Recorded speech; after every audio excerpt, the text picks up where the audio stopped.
Cheers to Devil's Night, my new favorite holiday.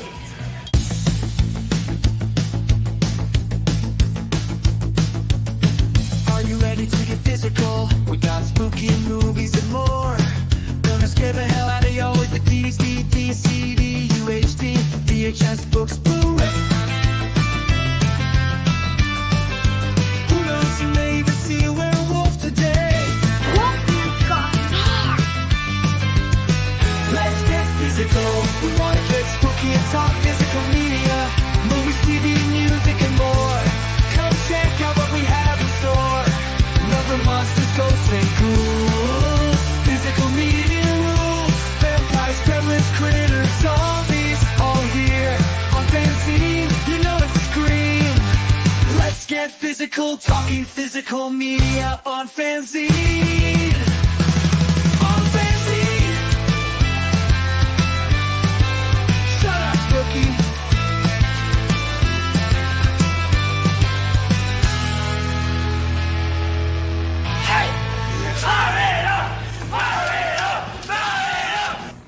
You can never have too much physical media. The one thing I forgot to add. But, you said we might see a werewolf today. I just had to throw on Wolfing. But hello, fellow followers. Welcome back to the Physical Media Show here on FanZcene, as we are celebrating the night before Halloween, which is Devil's Night. So, how are you guys doing this Halloween Eve?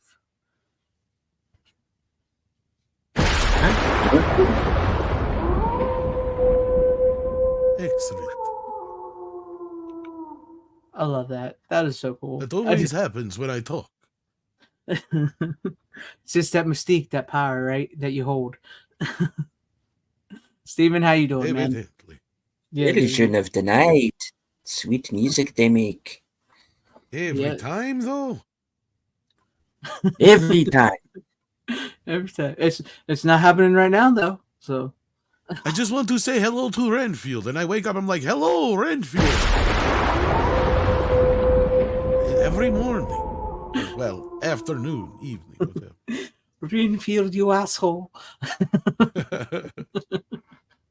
But thank you guys for being here with us tonight. Let's go ahead and say hi to the chat. Brian Barth has got a nice little story in there. Maybe we'll have you read it, Tom, since you got the better voice than me. But we do have Random Brad. Hello, Random Brad. Glad to have you with us, and hail to you, Brian Barth. But here's Brian Barth's story. Twas the night. Yeah. Oh, 'twas the night before Halloween. And all through the house, not a creature was stirring. Not even a ghoul. The corpses were hung by the chimney with care, in hopes that the boogeyman would be there. The children were nestled all snug in their coffins.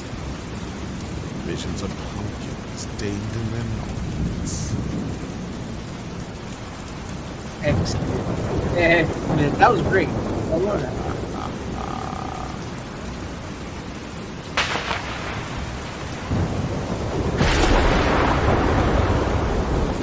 Now that's ambience. I can't get the rain to stop. Damn it, Dracula! I told you this is a problem. What's up, Steven? Look, you're in the chat. Well, hail to you, Tim Hayes. There are two of me. What? What's up, Tim Hayes? Glad to have you with us. Yes. And hail to you, Dragzilla. Today is Godzilla's 70th anniversary this year. How about that? I wish I had a Godzilla clip. I don't have one. There you go. That'll work. Well, happy anniversary to the king of all monsters, Godzilla. What's up, Brandon Brad? He said he lost a day. That happens. I've lost many a days. I have, man. I just sometimes I just forget what day and time it is at times. Let's see who we got here. What's up, Cowbunga dude? Fired up, fired up. Yes, fired up. It's that time of the day. And we got on with it, FKHC 2005. We're here. Hell to you. What's up, Ace Hanlon? Yes, it is Halloween time, one of my favorite times of the year. And we have Dubba Fett. Howdy to you, Dubba Fett.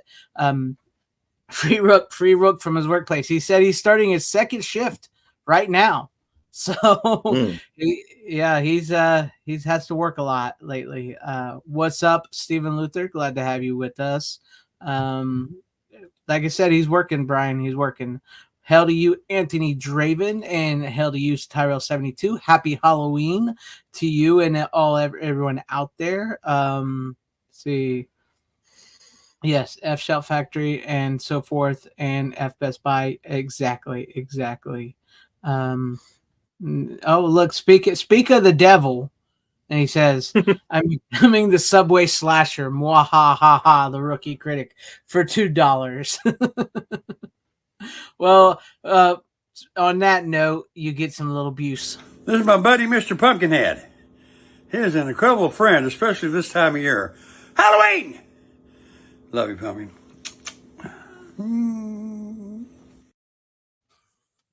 There you go, rookie. Enjoy that. Think about that while you're in Subway. Runners greatly missed. You're not wrong. You're not wrong. Hell, Corleone Road, glad to have you with us as well. Yep, he's a Subway. He makes the sandwiches. I think he's actually a big shot at his Subway where he works. As big shot as I guess you can get as a Subway, as a manager or whatnot. So Rookie's hanging out train stations cutting people. Yeah, there you go. That's the type of Subway slasher he is. But hell to you all out in the chat and everybody at home watching. Make sure you guys share out the link and hit that like and subscribe and everything. And let's get to what we got here. There wasn't too much news, but there was a couple surprise titles and stuff that was dropped after the show. One of them being, which I'm excited to get, was I was hoping I would have already had gotten today, but it's sadly I wasn't one of the lucky few where it shipped out early. But the movie Trick or Treat from 1986, starring Sammy Kerr, was officially announced. I think it might have been last Thursday or Friday after the show. It went up immediately for pre-orders, and immediately the site Synapse crashed. And so I got back to work. I think maybe the limited edition might have sold out. I'm not sure. There could be some copies left, but they were supposed to start shipping out on October 27th.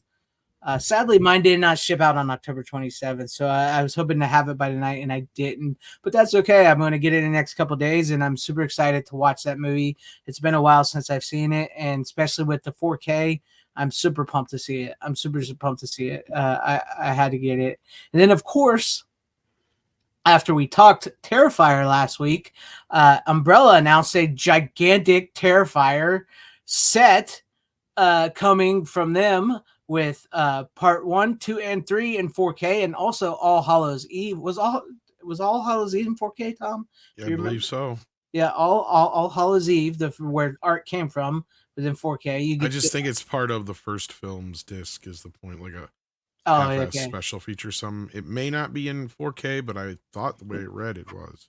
Okay. And then it comes with like a VHS, posters, and glasses, and all kinds of like goodies.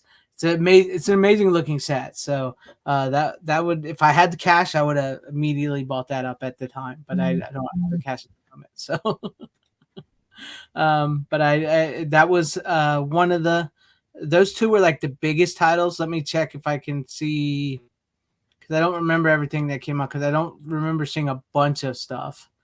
Let's see here. What do we got? Let's go into it. We got, the Seinfeld was announced on 4K and Blu-ray, the complete series. Wow. And it looks like there's already a problem with it. It looks like it says the standard Blu-ray and 4K editions are formatted slightly differently. The Blu-ray is formatted in a 1.781 high definition aspect ratio, while the Ultra HD Blu-ray is in the 133.1 4K aspect ratio. Interesting. Looks like that'll probably cause some problems amongst people. Yeah. Yeah. I was never a Seinfeld guy. That's a weird thing. And somebody actually asked me about this. Sorry, I'm about to go off on my tangents. Somebody I used to work with actually asked me about it. When she was this was black woman who's like upset with everybody all the time, like for no reason, kind of, you know. And one time she just blurts out to me, "What is it with white people in Seinfeld?" And I'm like, honestly, I've only seen like 2 episodes, and I didn't think they were that funny. You know, so I thought everybody watched that. That's like a law or something. Like, well, they didn't get to me. I did like I liked the episode that was basically like the JFK parody. Mm-hmm. That was good. That was funny. I like that. But Yeah. I never really got into it for, you know, for whatever reason. I don't know. Yeah, I was never big into I'm that it. way. I'm that way with sitcoms in general. You know, sure. You know, sure. There's a few I like. You know, Barney Miller I like. Mm-hmm. Benson's really funny. I like Night Court. With the same people who did Barney Miller, so they're kind of the same thing. Mm-hmm. But yeah, you know, sitcoms are just with me, just kind of hit and miss. I mean, hey, Yeah. we all have our own tastes. That's me. Yeah, but the whole series coming out on 4K and Blu-ray. It looks like Ray starring what's his name? Jamie Foxx is coming to 4K from Kino Lorber. Once Upon a Time in the West is coming to 4K from Paramount on January 14th. On January 14th of 2025.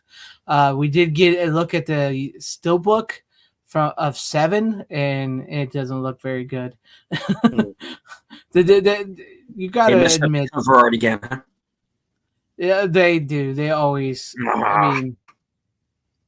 I mean, there you guys have it right there. That's not the greatest. There, not the greatest. Never really is. But there's that, and also high. What? Because it's that shot of the killer in the rain when he's Yeah. Okay. And hello to you, RJ Godzilla 881 as well. Thank you for joining us tonight. Let's see, what else do we have? The Undisputed, starring Ving Rhames and Wesley Snipes is coming to 4K from Kino Lorber as well.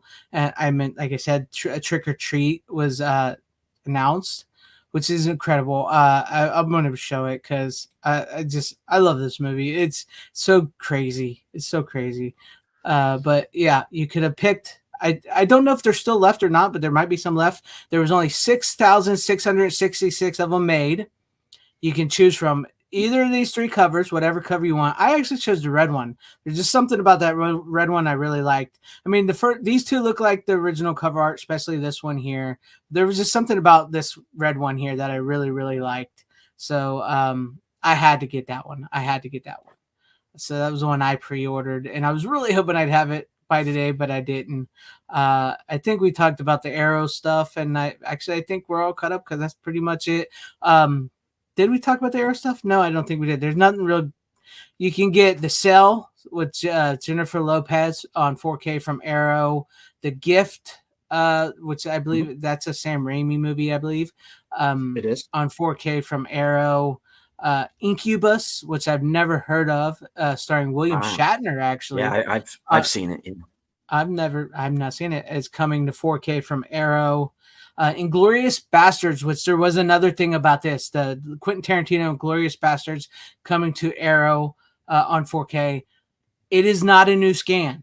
Anybody that I seen people talking about this, like anybody saying it's trying to tell you it's a new scan, they're lying to you. It's not a new scan, and a lot of people did not like the 4K scan of Inglorious Bastards from before.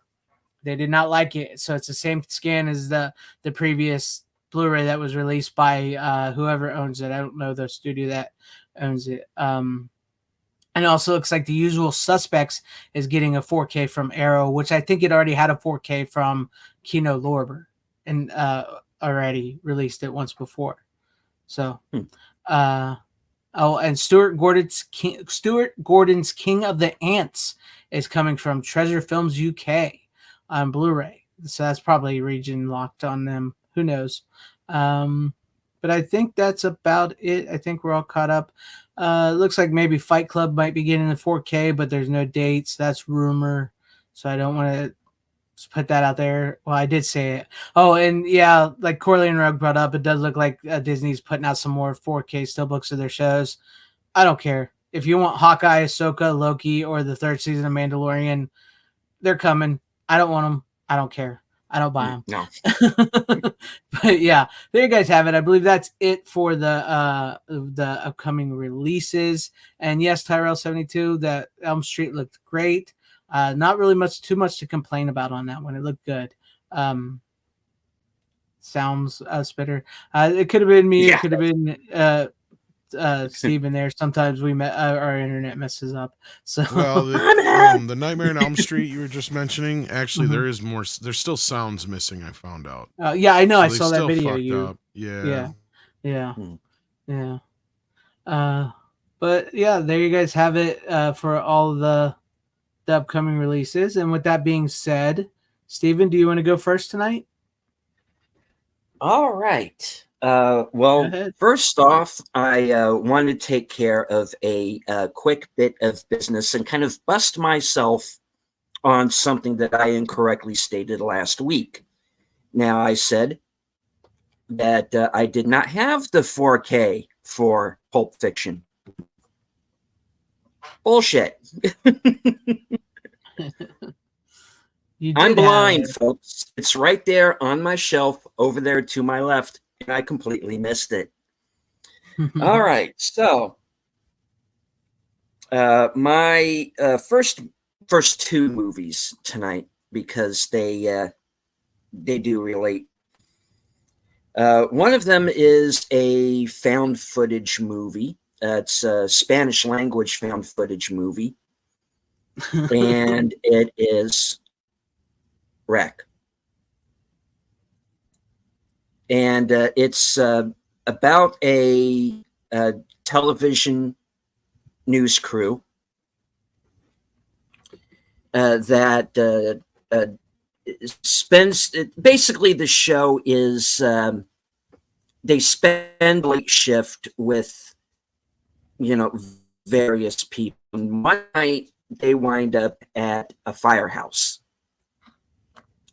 And for the first 15, 20 minutes, you're getting the ins and outs of what it's like to be inside of a firehouse that really nothing's happening. And that's how the movie lulls you into this sense of safety that very quickly goes away. And they are called to this apartment building where, well, this zombie outbreak is beginning, and they get trapped inside, and basically it becomes Die Hard with zombies. Nice. And yeah, and there was, of course, an American remake that I actually kind of like, and that's Quarantine. Now, story-wise, really doesn't change a whole lot. They Americanize things, obviously, because they have switched locations. But there's, for as dark as it is, I was going to say, I can't say I've seen any of these.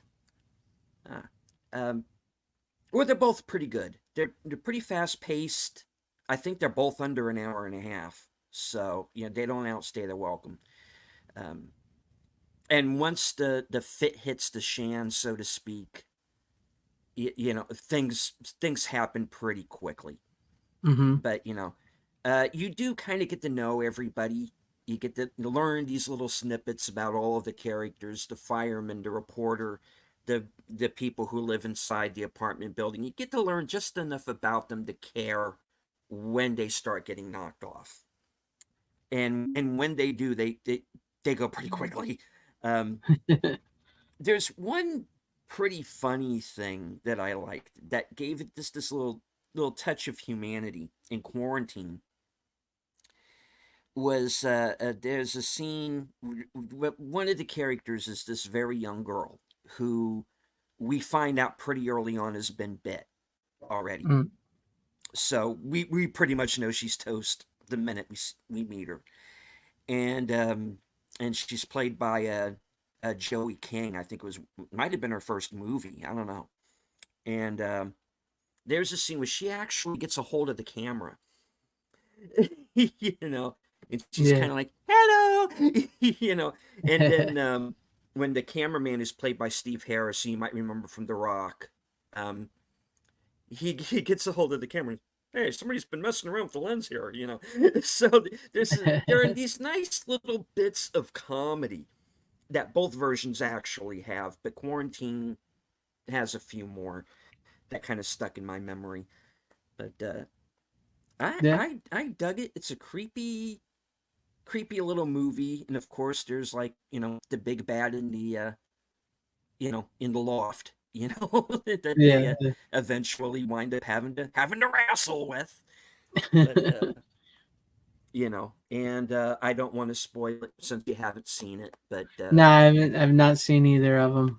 yeah, so I don't want to go into any more detail than that. But like I said, it's a pretty fast and furious 90 minutes for both of them, and so if you ever get a chance, pop it in. I know Rec has sequels. I haven't seen them, so I Mhm. can't really speak to them.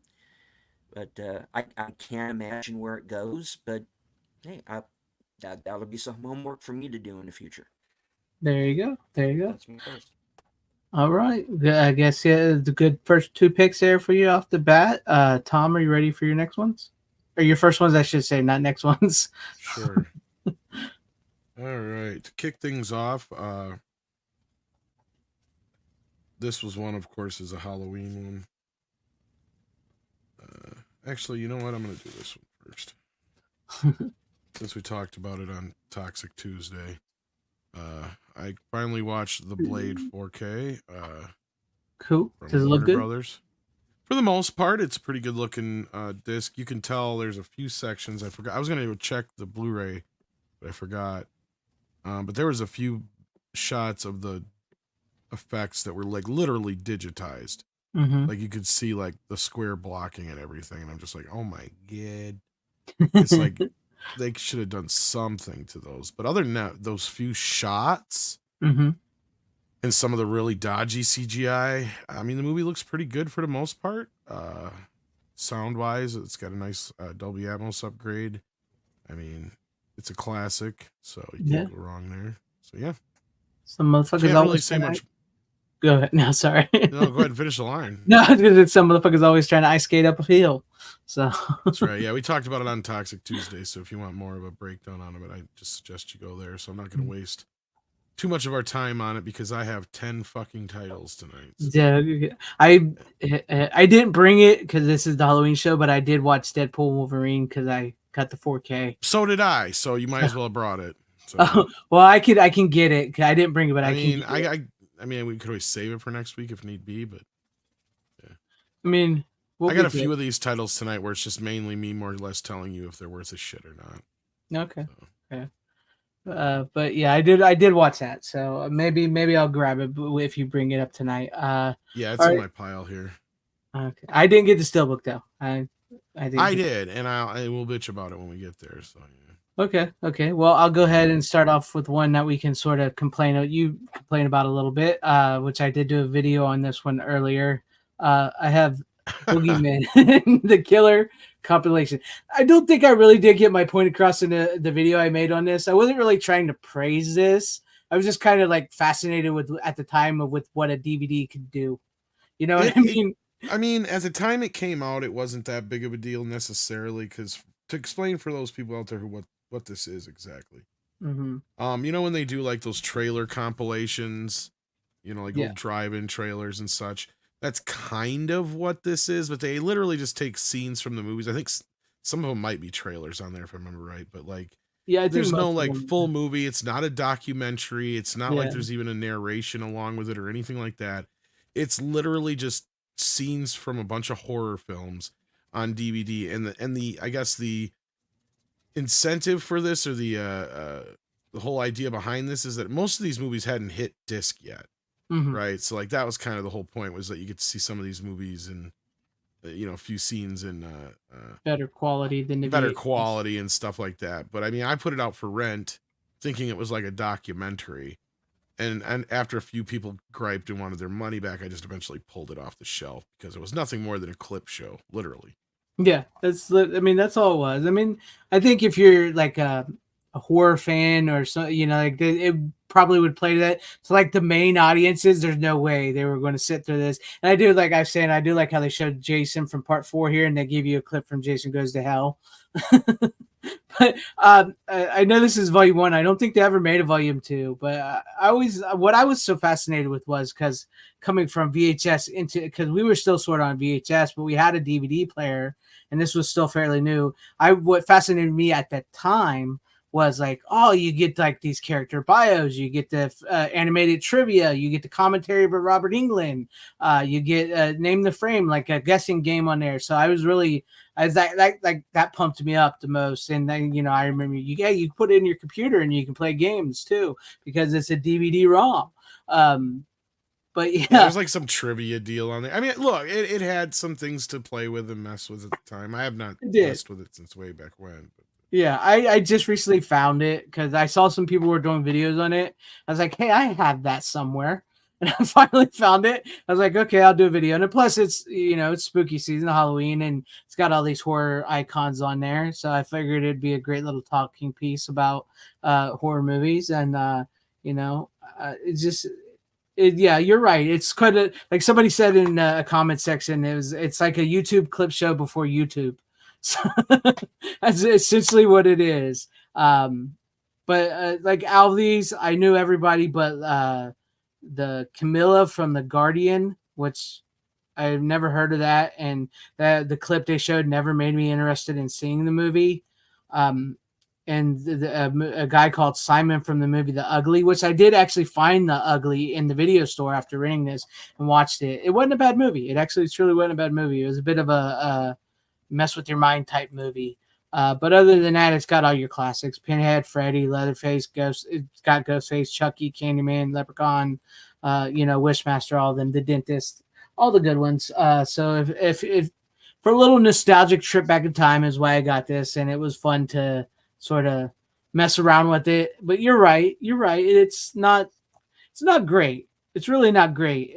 But I was just impressed at the time, moving from VHS into DVD, what a DVD could be, what you could do on a DVD. Which, that's where it was. But yeah, that's hey, Tyrell had it. You're not the only one I've seen that said where to go. Oh, right here. Yeah, had it. And it jumped on me. The chat jumped on me there for a minute. Oh, so it's a William Friedkin's movie. Okay, The Guardian was a William Friedkin movie. That's the druid tree spirit thing. Yeah, that was Yeah. was on just what we cable a lot needed, when I a was a kid. druish tree spirit. Funny, she didn't look Druish when I was watching it. Hey, No, yeah, that's just like I never found that clip interesting when I saw it all those years ago, and I never had watched the movie. It just didn't look appeasing to me. I was just Which like, movie okay. was that? It's called The Guardian from William Friedkin. Oh yeah, I think that's supposed to be getting a disc release too. Yeah, Oh, it is going to get like a new Blu-ray 4K or the something. tree spirit one, isn't that what that one is? Yeah. Yeah. Yeah. Yeah. Yeah. But there you guys have it. That was my first pick of the night, Boogeyman. But let's go to you, Steven. What do you got for your next one? All right. My next one is a British film. It's from the producers of Shaun of the Dead, and it's Attack the Block. Basically, it's kind of the Warriors meets Independence Day. and you have this young group of kids, gang members, led by John Boyega. I think this is like his first movie, or one of his first. And they're going about their day, kind of aimless, and an alien invasion takes place. And they decide they're going to defend their building from these creatures. And it's got some comedy, it's got some action. Nick Frost is in it. Jodie Whittaker is in it. Doctor Who fans do not hold that against this movie. She's actually decent here. You're not selling me on this movie. I know I'm not, but again, kind of, people trapped in this enclosed area, much like Wreck and Quarantine, and yeah, Warriors meets Independence Day meets Die Hard, and it's exactly that, So if you like a good, fun, closed, you're in this closed space, alien invasion horror movie. Yeah, you can't do any worse. It's fun. It's good for what it is. It's not bad. It's pretty good. What it is, yeah. The effects are pretty good in it too. They are actually. And the aliens are like these really cool like shadow monsters, so they look really kind of neat. Well, okay. I've not seen this one as well, but I have heard about this because I remember this is where John Boyega came from, if I'm right. Mm-hmm. Right? Yeah. Mm-hmm. Yeah, I think was it shot in South Africa or where was it? I think so. Yeah. Something like that. Yeah. Yeah, it's a low budget, but it doesn't feel like it. Pretty decent film. Action works. I mean, I guess that's one of the better ways of explaining it. The way you tried to kind of described it before. It is a lot of fun though. Kind of a throwback to 90s kind of movies. Mm-hmm. Well, I'm gonna have to check it out. Yeah, and there's a couple of characters that you think are going to be there and do all, so they kind of pull a couple of surprises there too. So yeah, I think it's a decent film. Cool. I feel left out. I'm the only one that hasn't seen it. so yeah, I think I've always heard it was always a fun movie to watch. So it's something that I have to put on the list to get to it. But yeah, that's cool. That's cool. Anything else you want to say about it? Nah. No. Okay. Yeah, that was about it. We're good. Yeah. Okay. Cool. Sure, Tom, are you ready? You ready for your next one, Tom? Sure. Another kind of quick one here. We're just like breezing through them. Well, let me say. No, you go through a quick one. That's fine. Yeah, we're gonna do a quick one here because I was kind of impressed by this one. In some ways, I never expected to be. I had a little adventure getting this movie because Walmart lately has just been sucking with getting out their pre-orders on stuff. And it just so happened that my pre-order had been sitting there for almost a week, not shipping out, not doing anything, just sitting there. So I happened to look it up, and I canceled it. But luckily, they had one copy in my local Walmart left of the Twisters Steelbook. Not that I really cared all that much, but I checked it out. It's not a bad film. Pretty much what most people have said about it. It may even be better than the first film in some cases, as far as like the believability factor. I mean, it kind of goes both ways. I guess my main complaint of it would be is that you kind of have a bad guy you don't necessarily need, so it has a little bit of the Jurassic Parkness to it, but it isn't as invasive as a Jurassic Park film. It kind of is part of the plot and the way they work it in there, but it works. The only other thing I would have done that helped kind of maybe tie it to the original film is the female main character in here. It would have worked out perfectly if Helen Hunt was her mother, and you just had it set up. Because like her character, the main chick, what the hell's her name? Daisy Edgar Jones. Like, I mean, her whole thing is she has this machine that like spits out I think it's like it's like supposed to take all the moisture or out of a tornado to like basically stop a tornado dead in its path. And I'm like, well, that would have been perfect setup had you just had like her dad be the Bill Paxton character, Helen Hunt be her the mom character, and have like just this set up that in between the two films at some point, Bill Paxton had been killed by a tornado or something. Yeah. So that the kid's whole thing is she wants to grow up and stop these things from happening. Like that would work fine. Then you got the Glenn Powell character in here, who's kind of like a Bill Paxton type, but he's also like this renegade, what do you call it? Rebel, kind of like YouTuber who chases storms and shit, but he's really good. He calls himself like the Storm Wrangler or something like that, if I remember right. I can't remember now. Right. No, the movie was all right. But one thing that stuck out to me as I'm watching the film, it was like, man, I think they shot some of this on film, like on actual film. Oh.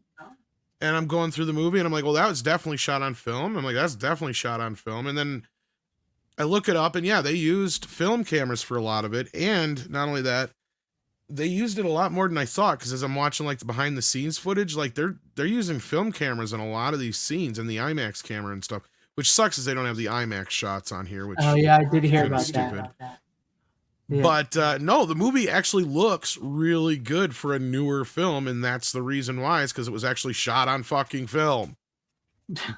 See, if they would just learn that. I mean, I know film is more expensive now than it was back in the day, but man, that makes me want to see it a little more now. And you're not the only person I've heard complain that, saying that she should have probably have been Helen Hunt's daughter and Bill Paxton's daughter. It would have made sense because her mom's like, I can't remember the actress who plays her, and she's a fairly well-known actress, but like, she's just kind of there in one scene, and that's all you really needed to have. And that scene would have told you everything and give this character even more motivation in the beginning, especially because, spoilers, she gets like her whole fucking team killed trying to like do this fucking experiment. And it's like, okay, for her to be that gung-ho on this, because that's kind of the whole thing, and that's where the bad guys work in this one a little bit more than a Jurassic Park movie, is because of their motivation. I'm not going to get into it so you can actually see the movie because it's part of the story. But like in that, she would actually have had some motivation to make this thing work beyond just being famous or monetary reasons, right? Like if they gave her something, like, to be like, okay, her dad died doing this shit, this is why she wants to stop these things. And the only thing I would say that was kind of a modernistic kind of thing that was shoved in there, even though they said they didn't do like a environmental message in this, there is a bit of this, and I'm surprised people didn't pick up on this whole idea that tornadoes are happening more sporadically any time of the year, all throughout different places of the world now because of whatever reason. And it's pretty obvious they're hinting at climate change. They hinted at it, but they didn't. Okay. That's a nice way. If they did drop a line, I didn't catch it. Like, it's kind of heavily hinted at, though. It's a nice way to get around it without saying it's not in there, but but no, I've actually heard so many people say this movie actually surprised them and they actually liked it, because it's, not that Twister was some great big like movie that everybody. No, and to be clear, I didn't actually like the first film all that much when it came out. I'm like, it's all right. It's cool for the sound, for the surround sound, but that's about it. Yeah, I mean, I like the first movie, yes, but it's not like you said, it's not like a Jurassic Park or something where people have this big emotional attachment to it. So, but they could have connected them, for Pete's sakes, instead of just using the name and adding an S. You could at least connected them in some way. But I mean, that's pretty cool though. Well, they do have one connection, and that's it, Dorothy. Yeah. Okay, I did see that in the trailers. So, which, again, if you have her be the daughter, it would make more sense as to why she has the goddamn machine. It makes so much more sense. It almost feels like that's the way it was written, and they just changed it for whatever reason. Like they couldn't get Helen Hunt or something. I don't know what happened, because that's the way it feels like that's what it's leading up to. Because she goes to see her mom, like I don't know if you've seen this at all, Steven, or not, but she goes to see her mom I think it's like 2/3 of the way into the movie or 1/3 of the way into the movie. And at that point, you're expecting that kind of a story, even though I knew it.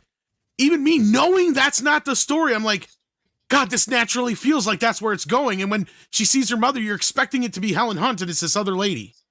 And it's like, you would expect that Helen Hunt would be completely like just isolated herself after if her husband had died in a tornado, right? Especially if she witnessed the goddamn thing. Exactly. Like, yeah, it would have made so much more sense for the movie. The only other complaint I had is at the end, and most people complained about this already. I think they did shoot two different versions. Why they didn't use the kiss is beyond me. But yeah, the two main characters, they have this will they won't they kind of thing throughout the movie until the end, and then it's kind of they kind of did, but we never get to actually see them connect, if that makes sense. They don't kiss like they did show like, or they kind of go in for like something, but then it kind of gets awkward. It's really dumb.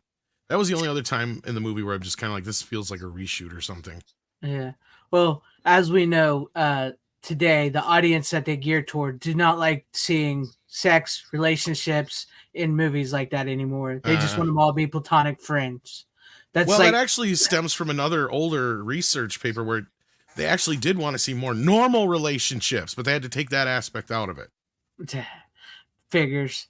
Because what is normal? Yeah, because this is actually the second time they released this study now.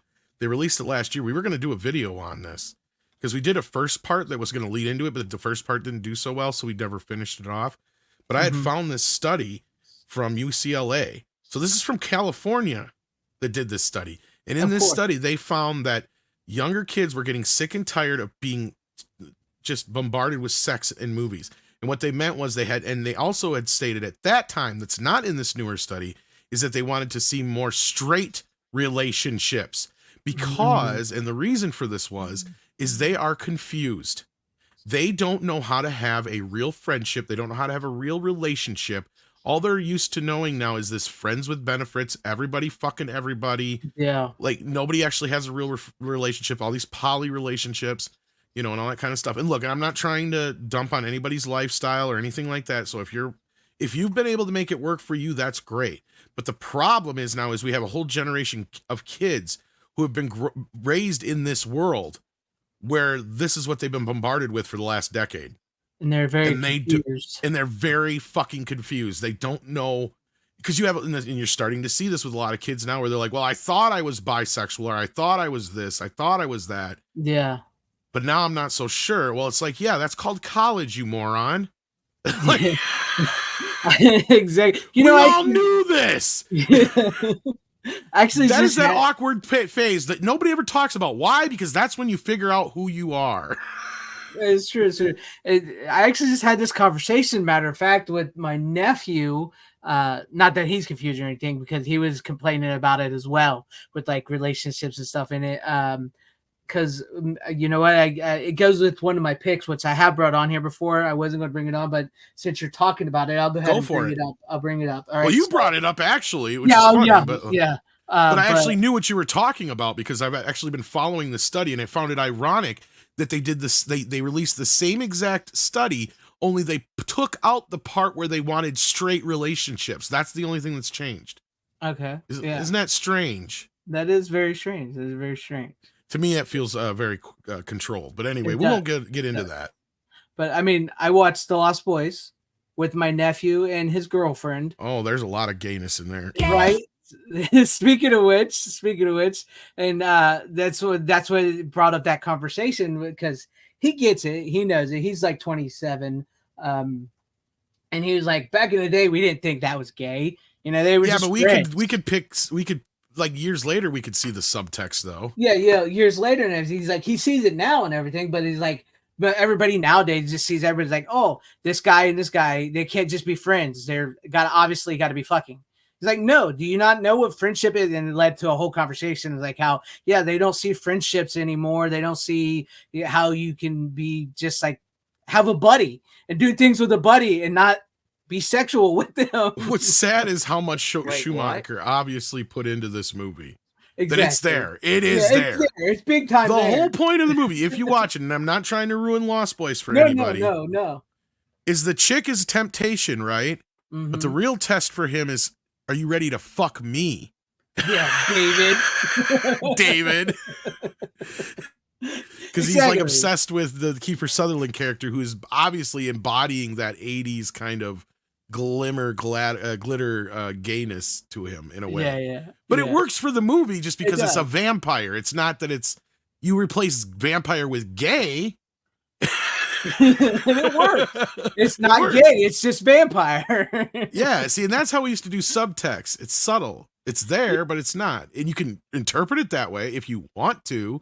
But if you don't want to, guess what? It works as it is. That's the difference. And it's true. And even in the end of the movie, he still just chooses a chick. So He does. See, that's the thing. Chooses a chick.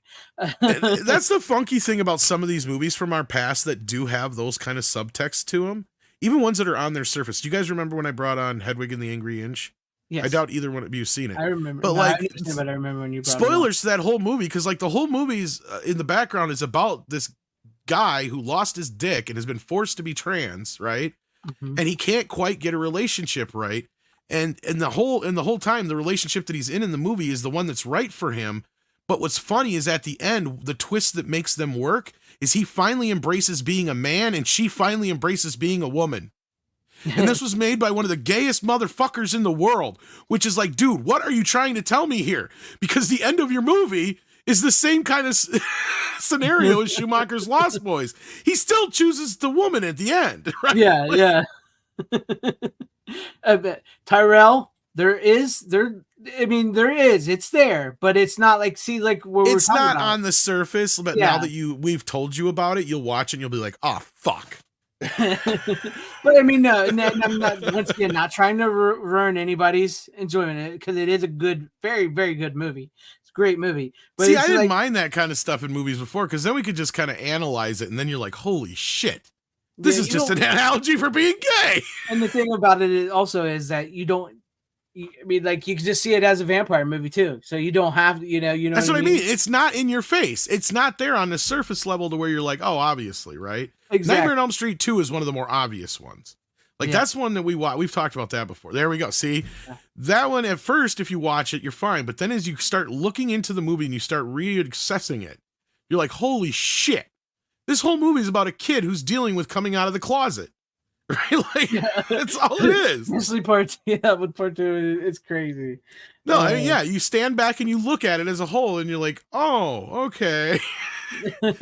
You literally have it. And when it kind of dawns on you, I think, is that second time you're watching it and you have the scene where he's sitting there in the room with Grady and he's like, she wants your body and you're here with me. You want to sleep with me or whatever. Yeah. It's like, what? It's like, okay, that's pretty blatant. Yes, Tyrell 72. The interview with Vampire is loaded with that. Absolutely loaded with that. No, but I mean, they're there, but they're not prevalent. I mean, it is, what's his name? It's not prevalent, yeah. With the director you have, what's his name again?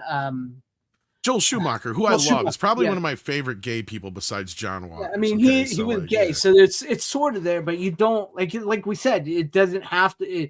You don't have to see it in the movie, but if you can, if you really, it's there. But like, no, when you were talking about the whole sex, it's like, even my nephew was like, he would just like to see people just be friends and regular relationships, like men and women and stuff. He was telling me that he's like, because he's like, I get tired of people always assuming that they're immediately, these guys are going to fuck because they're friends. It's like, no.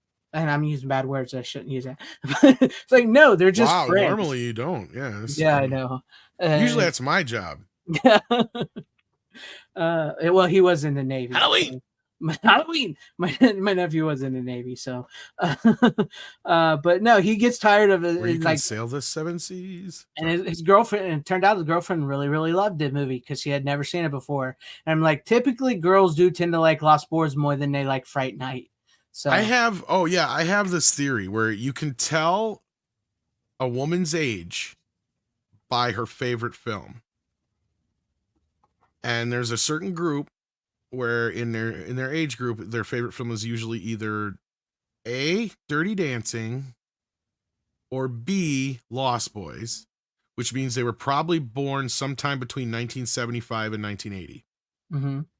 Then you get the other group that their favorite movie is usually Nightmare Before Christmas.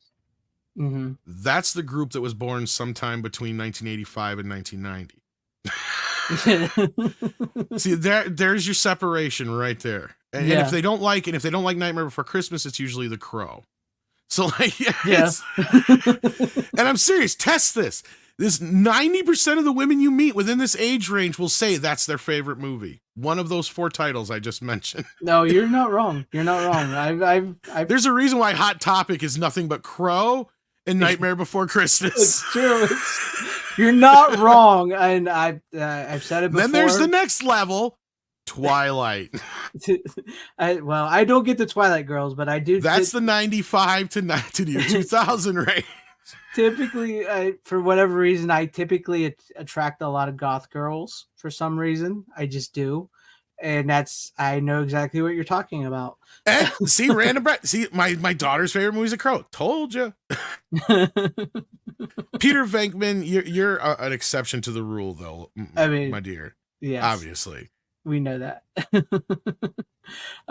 Will Hollywood go back to films like that, modern films? I don't know. I think with movies like I am so impressed with how Terrifier and Terrifier 2 managed to recapture. I haven't seen 3 yet. Yeah, but to recapture that feeling that I have not felt in a long time watching a film. Like maybe the closest I got to it would probably be Megan or Renfield in the last few years, I would say, unless I'm forgetting something. Just because they felt like such old school kind of quasi horror comedy kind of movies. Like Renfield felt like something Sam Raimi would have made. Yeah. And I mean, Terrifier, feels like something Wes Craven would have made. Right out of George Romero or somebody. Yeah. Yeah. So, or even Tobe Hooper for that matter. Like any one of those guys could have made that movie and it works. It's just, those are the things we need to see more of and hopefully get behind and root for. And then, maybe things will change. I agree with you, and that's what I was thinking. Like, is there a change coming? And if it is, it's going to be an independent change, much like because the Terrifier movies are all independent. You just talked to the director of Hatchet, and Snowdub brought that one up in the chat. Yeah, and he brings that up. And the Hatchet movies, I do feel like you need to see them, Tom, because you may actually like them. I will eventually have to check them out. Yeah, because several people have told me to. Yeah, if you did like the Terrifier movies, you more than likely would like at least. I can't say all 4 Hatchet movies because. I love Adam Green. We but can they're probably not all jump great. to this now since I have so many fucking titles okay, and you're going to talk about it too anyway. This was one of the better films of the last year. You and I both agreed with that. And watching this again for like the 3rd or 4th time now. Oh, this Blu-ray. Okay, first of all, let's get the gripes out of the way. Disney can go fuck themselves. They can seriously go fuck themselves with a hot poker in their eyes. Because the amount of money that they're charging now for 4K Blu-rays is redonkulous. Because this is $54 fucking brand new. We're not even talking about the eBay secondary market. That's okay. This is in-store retail price $54.99. How much did you pay for your Blu-ray? I wonder because you just got the standard 4K one, yeah. The standard 4K with the slip. I paid $26. Well, 27. So I paid 27 with just for this, but I got it with a little bit of a deal. So. Yeah, I was gonna say because the retail on that is $39.99. Yeah, it's $39.99 retail, but I managed to get it for $27. And you know how I found out that $39.99 is now fucking Disney's baseline price for fucking Blu-rays, even though we're lucky that Walmart's and Amazon's will hopefully keep that price down for a little bit longer because of that. Fucking Signs and the 6 Sense. That's their retail price. That's insane. That's why I typically don't buy. You can get them still cheaper for now, but there was a point where for a day or so on Amazon that they were the actual retail price for $39.99. And I'm just like, if that's the standard price, Disney can go fuck themselves. Yeah, I've noticed they're the ones that are doing it more than anybody. They are. They're the number ones right now. The number one. They're the only ones who have adopted this price thus far. Mm-hmm. Because a lot of them will come out and they'll be sort of at that price, but the closer it gets to the date, they drop significantly.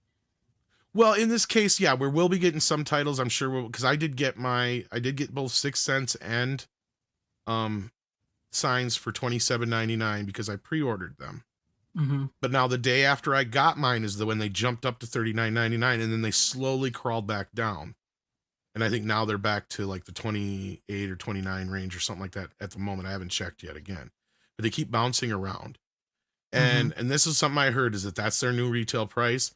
Just like I also heard that Warner Brothers is not going to be doing any more fucking slipcovers post Yeah. Nightmare on Elm Street and Twisters are probably their last two. Maybe Beetlejuice will be the last. Whatever this new crop is, this is going to be the last one supposedly that are getting slipcovers from Warner Brothers. Jeez, that's crazy.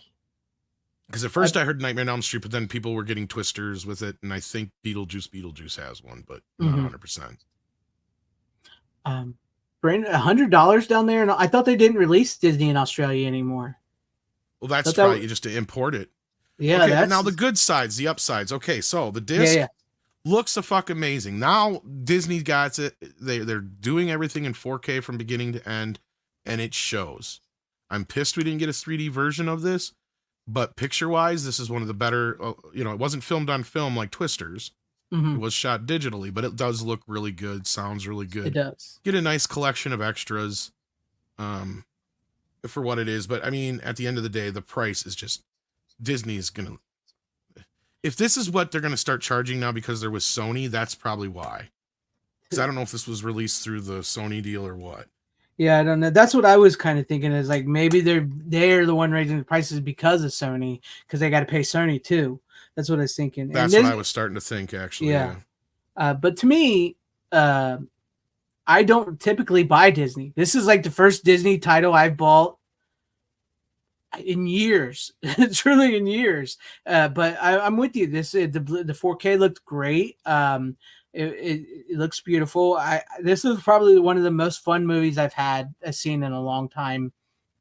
And like I said, I really don't give a shit what comes after this. I don't care what they do. I don't care about any upcoming Marvel movie or TV show.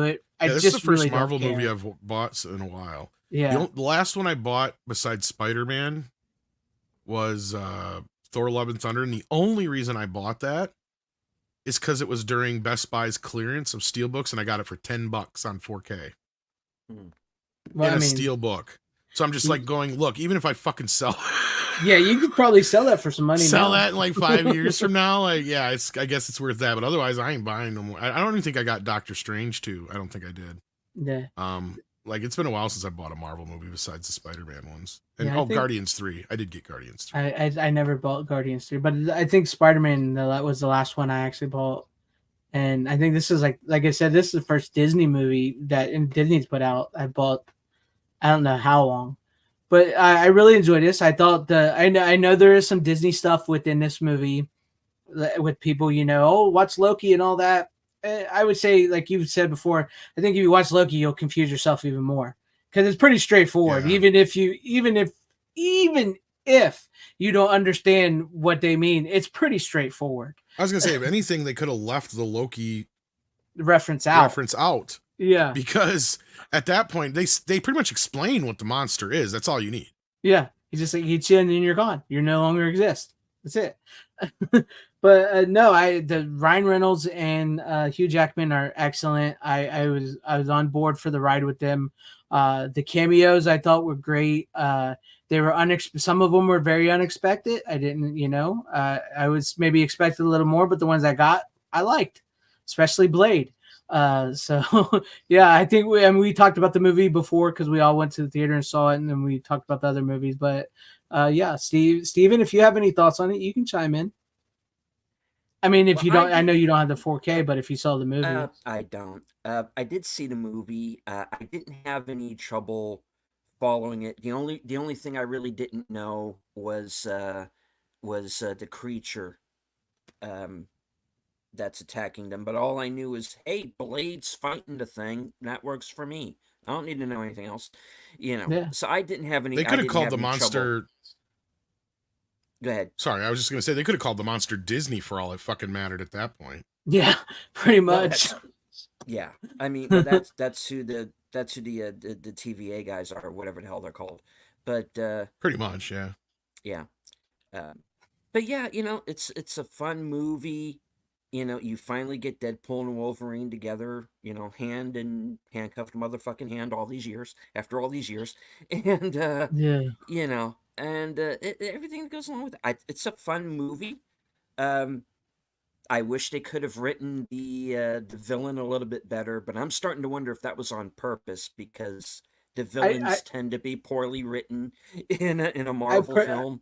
I do. I think So, that I honestly think that was yeah. done on purpose, and I think that was done sort of also as a nod to the Fox movies. Then again, I will say she's one of the better villains we've had in a while.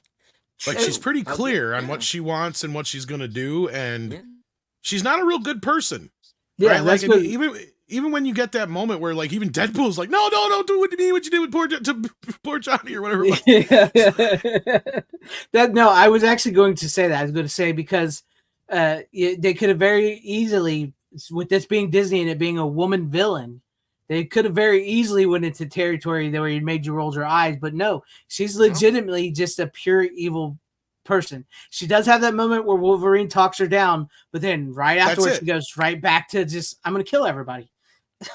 And let's be real, that's just because of the whole thing with Charles, right? Like, if it wasn't for Wolverine saying that bit, I don't think it would have mattered. And even up to the moment where she does, I think she even does say something about hurry up before I change my mind or something. Yeah, she does. She said, do it before I change my mind. Yeah, and then when she gets to the Earth, though, then they think they're all kosher, and she's like, no, I'm going to fuck everything up. Yeah. Right? Like, Like, you guys are not even part of my scheme at this point. Like, and I think she's a really interesting kind of bad guy that we haven't had somebody in a while who's that clearly defined, and that she knows what she wants, and she's going after it regardless of who gets in her fucking way. And and that's the other thing is, sure, this has a very similar storyline and arc to Logan, don't get me wrong, but I like it. I mean, there's nothing wrong with it. I like the fact that it's a complete and utter, because that version of Logan that we got in Logan is our Logan from X-Men, right?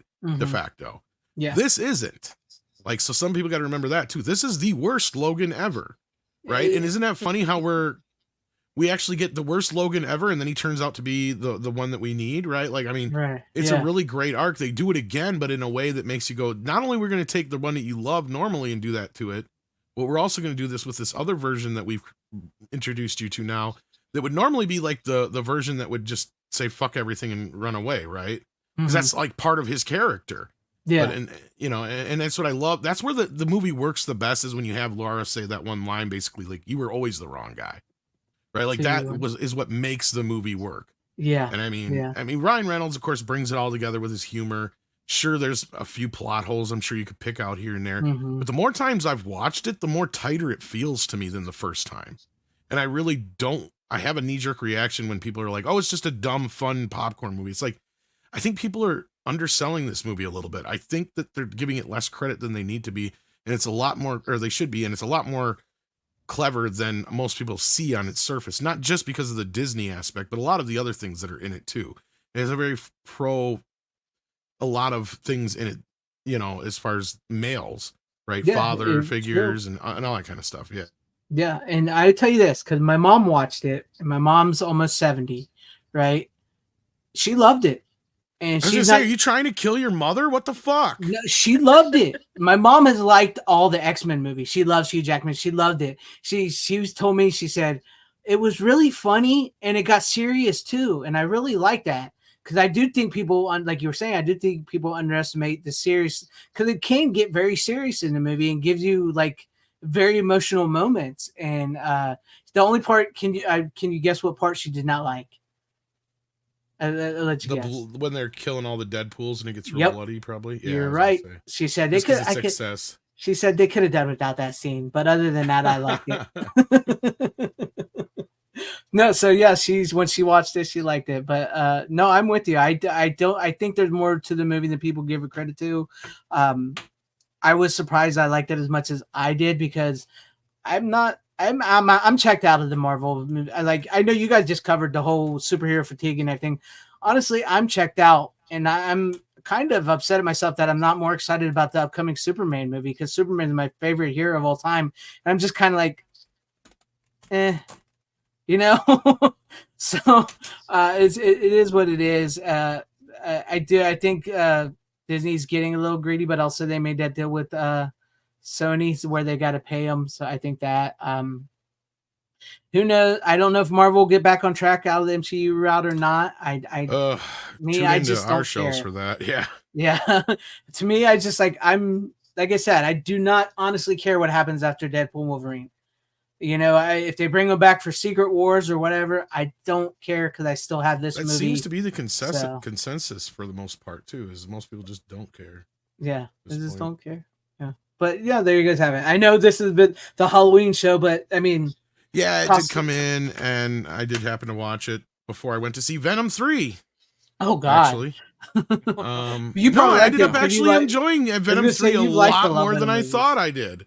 I don't like the Venom movies because I read the Venom comics and I don't connect with them. That's understandable, right? Like, I'm not gonna totally fault anybody for that. Like, to me, I went into the first movie, didn't think it was gonna be any good. I'm like, how can you compromise Venom without having any kind of connection to Spider-Man? And they made it work. The first time out, it felt like a movie that was like a 90s throwback, which it probably was, a script that was written in the 90s. That's why. The second film, big downturn. Like, there's only a couple scenes that I can remember even from it. But this third film, a lot, and the reason I brought it up here now is because it does have a lot in common with Deadpool and Wolverine. It has a very similar tone to it, and obviously it has a very similar pro-male father storyline to it. It does kind of give you a nice, satisfying ending to the story without it feeling like this has been nothing but a setup for a bunch of more movies, even though there is kernels and seeds for things for the future if they were to go on with it, which by the box office, I don't know if that's going to happen, but yeah. No, surprisingly, it was better than I thought it was going to be. But if you're not a big fan of the first film, you're not going to like this one. So it just did not feel like Eddie Brock to me because I read the comic. That's fair. This is not really Eddie Brock. That part I can't argue with anybody. It's its own character. It's its own. It's Tom Hardy, really. Yeah. I mean, but I like the banter. I like the duality of it. I like that they finally got past some of the hangups of the first two films in this film, and no, it just felt like overall it was a much better film than it's probably going to get credit for because we're in this slump, or basically the end of superhero film craze, or whatever you want to call it. So I can recommend Venom 3. If you like Deadpool and Wolverine, you'll probably enjoy it. I may give it a watch when buying it though, but I'll probably give it a watch. I mean, if you've seen the first two, it's worth seeing, and you might be like, "Oh yeah, it wasn't as bad." I totally went into it expecting to hate it. So yeah, I really felt like the second one really butchered Carnage and Venom a lot. That's my big problem with the second film. Is they really ruined it. You got to keep in mind this is more of the lethal enforcer version of which I read this Venom comics too. So yeah, I did read those comics. But that's the problem. Is like I know. To get to Lethal Enforcer, you have to go through Spider-Man. It works though in this. See, that's the thing. They made it work in this universe without that crap. Like, I mean, honestly, my biggest complaints are the fact of how they took him out of his own universe in the end of part 2 to throw him into Spider-Man No Way Home for no good fucking reason. Nothing. Right. No reason. Nothing. Other than to leave a piece of snot behind that we probably will never do anything with. And for this movie to have to go through all that shit just to get him back in his universe again. Like all that shit just to get him there. And it's just like, oh, Christ. But then once you get past that, there's actually some pretty good shit. And I love the back and forth between him and Eddie. And that's a big part of the movie is, how the first two films are about them dealing with each other, And in this film, it's like what would happen if they wouldn't have each other anymore, kind of thing. So it takes a little bit different approach to it. It also has a big family element to it, actually. So. Right. Well, like I said, I may give it a watch, but I think once again, like the whole thing, I think that's another setup for Secret Wars because Spider-Man gets the Venom black suit in Secret Wars. So there's actually some classic comedy in Venom too. That was one thing. Like there's actual bits that have ongoing bits and stuff throughout the film that work, right? Like there's almost a bit that I was kind of calling the Die Hard bit where Eddie keeps losing his shoes. Well, it's really one shoe. He's like, oh man, I really like those shoes. Well, like I said, I'd have to give it a watch, but no, just little things like that made the movie work for me. But yeah. Plus, you have a female character who doesn't turn out to be a super powered whammon. Well, technically, the whammon powers. She's actually there because of her brother, and that's not something that's lost in the story. So it's not like she was always just kept down because the man wouldn't let a woman be a scientist. No, she had this. She never wanted to be a scientist in the first place. The only reason she's there is because of her brother. right? So like you have that character too, where it's like at any moment I was waiting for her to be like, some woke, Yeah. breakout character. And no, they handled all the female characters very well. They had a family aspect to it that worked really well. I was kind of surprised by it, but yeah, that one I might actually get when it comes out. Well, It's one of those movies I might watch again. they got a steelbook coming. I did. The more I think about it, because I said the first film was better, but the more I'm thinking about it, the third film might actually be better than the first two. Because I was like, looking at the cinema score because I couldn't understand how the second film got a higher cinema score than the first film, and this film is getting a higher cinema score than the first two. So I might not be wrong on that, but I still feel like people are completely missed the boat on the second film. We all know it sucked.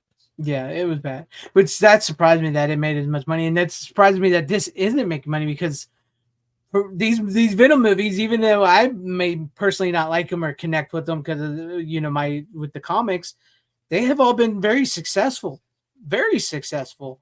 So I was kind of surprised that this one isn't doing as well as those first two did. I honestly was. Yeah. Yeah. And I'm sorry you feel that way, RJ. I felt like they did it just fine. I didn't feel like they made too harshly of a compromise, although I do agree with most people that Venom and Spider-Man are simpatico. They should be Yeah. you can't really do one without the other, but in this case they proved us that they could in some way, shape, or form. It's not exactly what we'd want, but it works. But anyway, moving on. Who's next? Let's go to Steven. I think it's Steven. Yeah, what do you got for us? All right.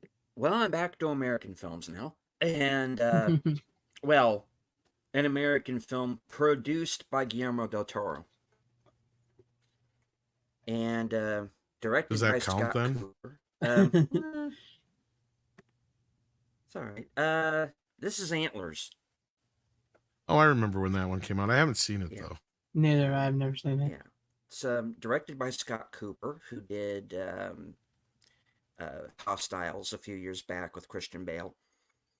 And it's based on a short story and screenplay by a guy named Nick Antosca, who was the showrunner on the Channel Zero TV series on the Sci-Fi Channel, which I was a big fan of, especially the first season and the season that Rutger Hauer was in, which I think was season 3.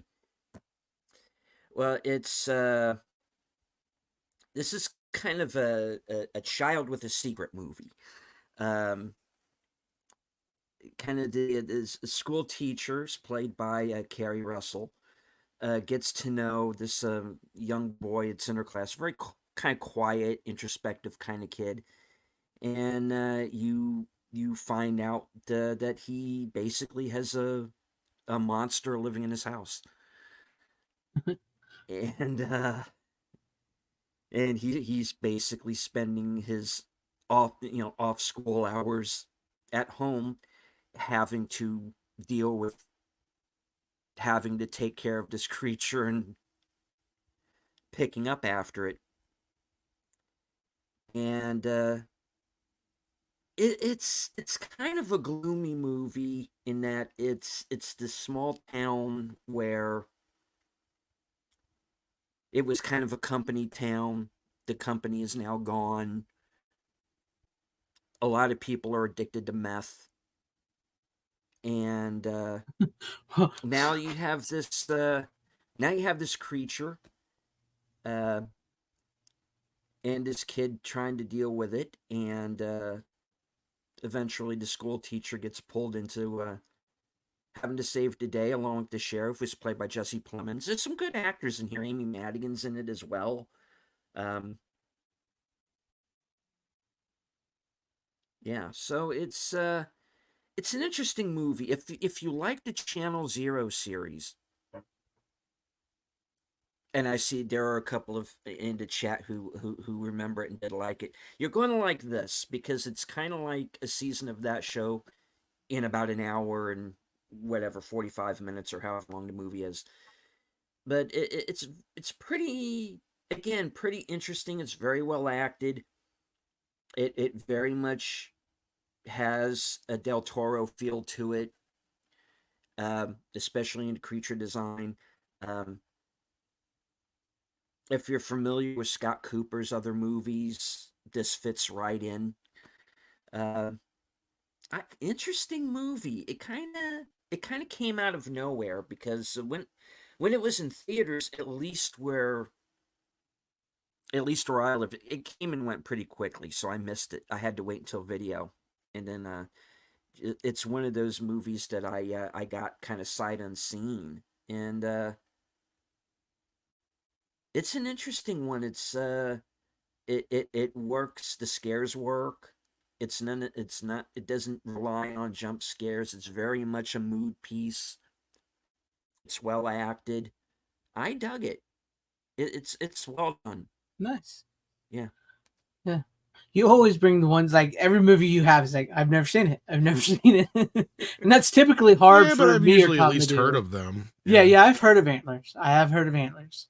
And I did hear Wreck in Quarantine as well. And Wasn't that like a Netflix movie initially, or am I thinking of something else? Maybe I think you might be thinking of I might that be thinking comic something book else. thing they did. I think Netflix did a show. Yeah. What was that Oh, called? the Cabinet of Curiosities or whatever. Yeah, yeah. No, this is not that. Okay. No. This was before. It's a different thing. Okay. Yeah, I do remember it kind of fit vaguely, in. but I never saw it. You know, it does. It does feel like I said, it does feel like it does have that kind of anthology feel to it. I could see it being one of those movies on that show. I could see it. I could see it being a season of Channel Zero. Yeah, I think it works. It's interesting stuff, you know, and you know, very much has something to say about, you know, these small towns that, you know, are being abandoned, you know, and you know, and how this monster just kind of moves in it's kind of like 30 Days of Night that way too, you know, because you know, that sense of dread of not just not being able to get out and get away from the creature, people who are stuck in a life because, you know, they're either financially unable to, they feel they need to stay behind to protect what's left, or, you know, like I said, you have people who are so addicted to whatever, you know, mainly, you know, like I said, meth in this film. So it's kind of like it's almost like a metaphor, you know. You're Yeah. trapped in a life, and yeah, it is a dark movie. It does have this stick the dagger into heart and break it off ending. When it comes to one of the characters, you're like, oh man, you know, no, not him. No, But you know, you kind of, yeah, you know, um, because one of the characters kind of, you know, makes a sacrifice, as it were, and you know, he's in for a long road in the future. But it's an interesting, like I said, it's an interesting film. It's creepy, it's atmospheric, it's well directed, it's well acted. It doesn't drag at all. Um, so if you're interested in a horror movie that maybe you haven't seen, you know, because I know it didn't really play. It kind of came and went in theaters, but if you can find a copy of it out there somewhere, grab it up. I think it's worth seeing. no. Cool. Good to know. Like you said, I've heard of it, but I have not seen it. So, but I mean, that's what this show's about, right? To bring up titles we've never seen and talk about them, and maybe interest people into seeing them. So, you're doing the work, Steven. You're doing the work. Yeah. So, Not Tom? Ricky though. He thinks this movie's about, or the show's about talking about movies he saw on Netflix once. Yeah. So he bought them on Amazon. Yeah. But go ahead, Tom. What do you got first for your next pick? Let's see here. What do I got next? I'm gonna try and get some of these less scarier ones out of the way first before I get into my scary ones. Yeah, this is probably the last of my non-scurry ones, I think. Let me look here real quick. Yeah, Don't be pretty scared. much. Don't be Never scared. scared. This is one that I know most of y'all have probably seen and enjoy and like a lot, and does need a new upgrade badly. But it was a lot of fun. It even got 2 thumbs up from Siskel and Ebert. 2 thumbs It is way up. Way up. And this comes from our buddies over at Mill Creek, which is why it needs a new upgrade. But Blind Fury with Blind Fury. Rutger Nice. Hauer, the action comedy adventure. Nice. So yeah, I was gonna say, I'm sure you guys have seen this. So yeah. Yeah. I don't even know why I got this up my butt to watch this the other night, but it just did. Happens. I am sure I saw it when I was a kid at least 3 or 4 times maybe, but it's just one of those movies. And I mean, I guess I just found out in more recent years that it was an American version of, what is it, Zatoichi, if I'm saying it right, the Blind Swordsman. Yeah, I've heard of that. Which is basically also what inspired the character in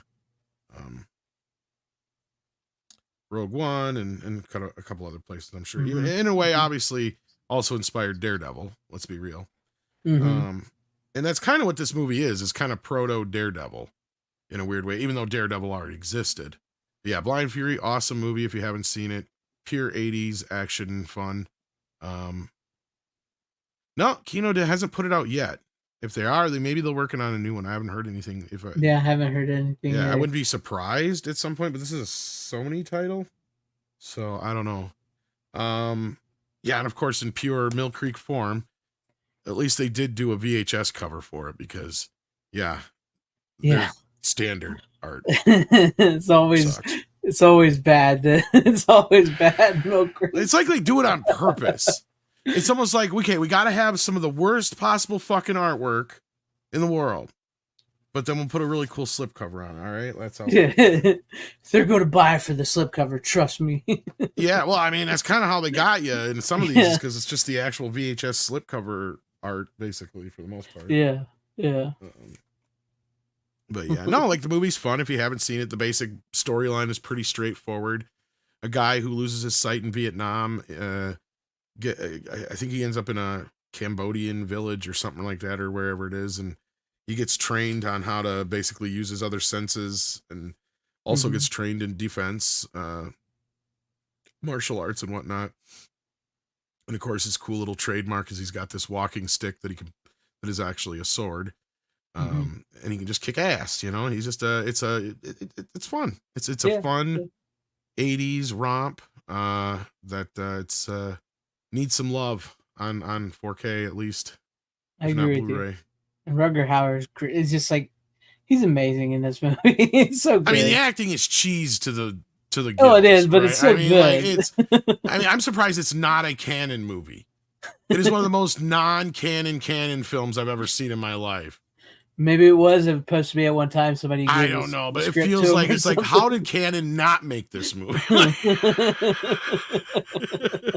It down to the acting and the action scenes, and just like the movie feels like we literally chopped out every goddamn thing that doesn't matter down to the bare minimum. Like, you know what I mean? Like it is. There's no fat in this movie whatsoever either. That's the other thing. It just. We're getting you into this fucker. Like, it's just right into which is funny because I think this is based on like the 20th fucking Zatoichi movie too. But yeah. No, I mean, Blind Fury, you can't, I mean, the name alone sells the movie. And then I mean, and Rutger Hauer, and it's just a, man, you just don't get fun, cheesy, good movies like that much anymore. I'm watching it this time and they actually have, I don't know if they have any interviews with anybody, but I must have found this somewheres after I watched the movie and I was just looking up shit about it. Where they were talking about like Rutger was actually very, very nervous about doing the action sequences. Oh, really? He didn't think he didn't think he got enough time to really learn martial arts, and he didn't think he was going to come off as convincing, but he was really confident in his blind work. And you watch the movie, I have to say, he is probably doing one of the best blind performances I have ever seen out of an actor this side of Richard Pryor in See No Evil, Hear No Evil. Because at no time do you question whether or not he's blind. Right. Because the way he's doing it so well, and I read this or saw this somewhere because he said it flat out. He's like, the guy that was teaching me the stuff, this is what he said. He's like, the guy who was helping me with the martial arts stuff, I was not confident in, and I don't think I pulled that off really well. But the blind stuff, he's like, the guy that my coach, who obviously happens to be blind, he's like, one of the first things that he told me that really clicked with me and stuck with me was, nothing surprises a blind person. Right. And if you notice, that's one thing that usually people that are actors they want to react to everything, right? Because 50% of acting is reacting. And if you watch Rutger Hauer in this movie, he takes that to heart. Because if you do watch a blind person try to navigate the world, they don't act startled by anything because they're just used to noises happening constantly. Mm-hmm. Right. So they wouldn't be startled by certain things that certain other actors. So there's those little things like that and the way he just stumbles through things. He doesn't have the typical reaction a normal sight actor would have.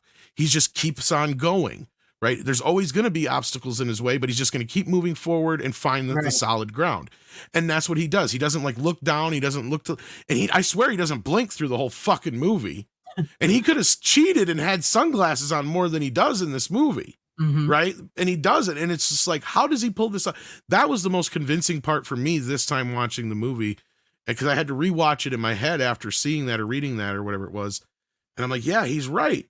He's like, he did an amazing fucking job with this part. And so I was like, I got to say bravo for him on that. It doesn't get enough love. It does deserve some more love, but yeah. Yeah, I agree with you. Now I'm gonna have to when I rewatch it, I'm gonna have to look at that because you're right. Because if you do notice with blind people, they don't really get startled. They don't really because that sounds are in their head. Like they can't see what's out there anyway. So exactly, that's scary. They've heard it a million times, so it no longer scares them. So I mean, yeah, what's out in the dark, they don't care. Them. They don't know what's out in the dark. They can't see it. So what's going to affect them? So yeah, they live their life in the dark constantly. So exactly, yeah. So man, that's a good pick. I hadn't seen that in years. That is a good. Yeah, it was fun. I needed to break out of some horror for a little bit, and I just needed to, because as you'll see by my next few picks here, he was getting into it. We get Halloweeny. Oh, okay. But I was in the Halloween mood. Speaking of which, I'll do mine one real quick, and you guys can laugh at me. I was just feeling very nostalgic with this one, so you guys can laugh at me. We don't have to talk about it long. But I did watch Goosebumps: The Haunted Mask on VHS here. Yeah, that's really I'm going to show it. I was just feeling very nostalgic-y, and I had it, and yeah. Anyway, Steven, are you ready for your Nothing wrong with that from what everybody said, because I've never been a Goosebumps person because it was kind of like a little past my time. Mm-hmm. But from what I've heard, that they fucked up those movies, but those old shows they did were pretty good. Yeah. No. I'm a few years younger than you, so I was sort of in that. And it's funny you mentioned that because it's Steven's turn next, but I don't know how many Steven has. But yeah. No. Okay. We'll see how many. There's something I have that is directly related to that, and it's funny you brought Goosebumps up. But go ahead, Steven. I think it's. I don't know how many do you have left, Steven. Yeah, how many you got left? 2.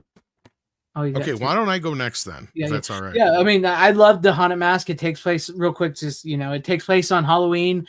A girl steals a mask from a shop, and the mask starts to take her over, and she actually becomes like a monster, and she has to find a way to get it off. That's the story, and it takes place on Halloween. I remember seeing it on Fox, the regular Fox channel when it came out. So, but what do you got?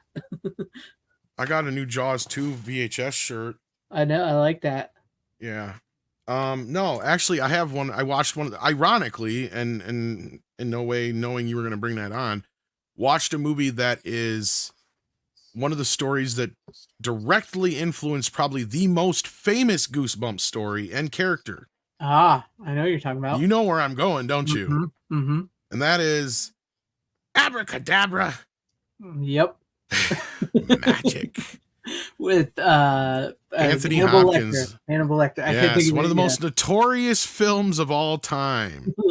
And we'll get into that in just a second here. But yeah, for the connection part, as you know, obviously, Greg, what's her face? R.L. Stein literally flat out says, "Oh yeah, Magic was completely the inspiration for Slappy." Yeah. Yep. Oh man, this movie is insane. But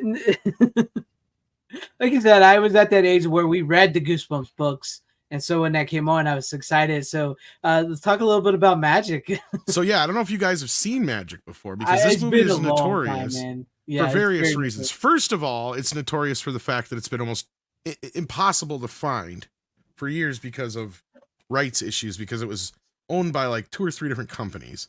So as you see here, I even have the import here. Mhm. Because I think it was released here in the US on DVD and Blu-ray finally, but it was very limited. And the other part, the reason it's so notorious is because it scared the ever-loving shit out of kids that they only showed the one trailer once. And it is still one of the most famous fucking trailers ever, even though it was only showed once. Do you guys know the trailer or no? Let me see if it's on YouTube, because I think you might be able to get away with it. I don't think I've actually seen the trailer. I know I've Because seen it actually, oh yeah, they do have it here on YouTube. It actually gained notoriety again because of Rosie fucking O'Donnell, of all people, brought it up on one of her shows. I think she had Anthony Hopkins on, and she was talking about this, and this is where it kind of came back into the zeitgeist, where, because she was one of those kids that got the ever-loving shit scared out of her by this trailer on TV. They showed this on fucking TV. a 32-second trailer. Yeah, watch this. Abracadabra, I sit on his knee. Presto, changeo, and now he is me. Hocus, Hocus pocus. we take her to bed. Magic is free. We're dead.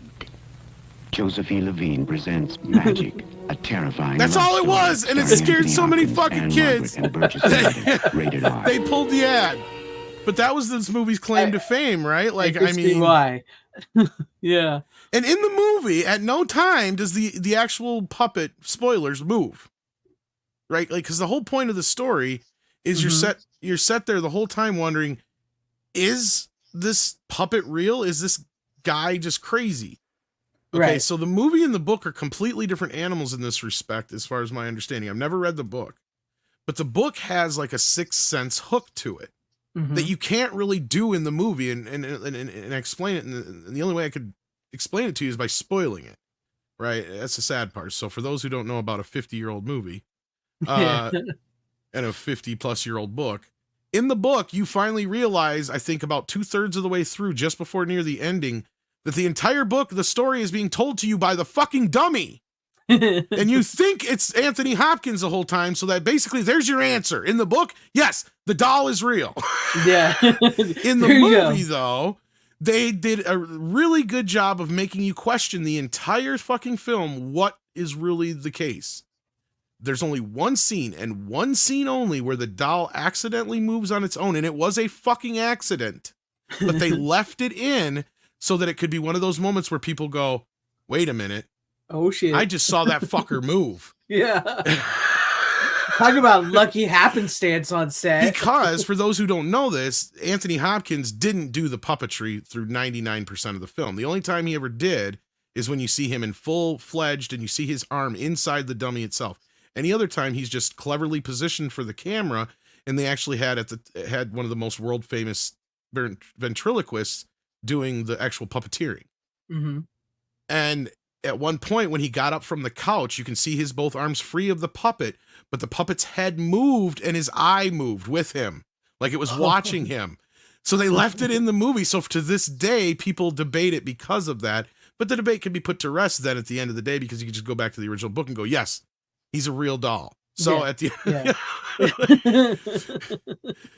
Yeah. Oh, that's, I mean, talk about it like a throwback movie, man. Oh yeah, and it's a really interesting film. It's a very psychological like, I mean, this is like, the term psychological thriller definitely fits this film, because the movie starts out and he's this kid played by Anthony Hopkins, who's like an assistant to a magician, and the magician is like taken ill, so he has to take over the show.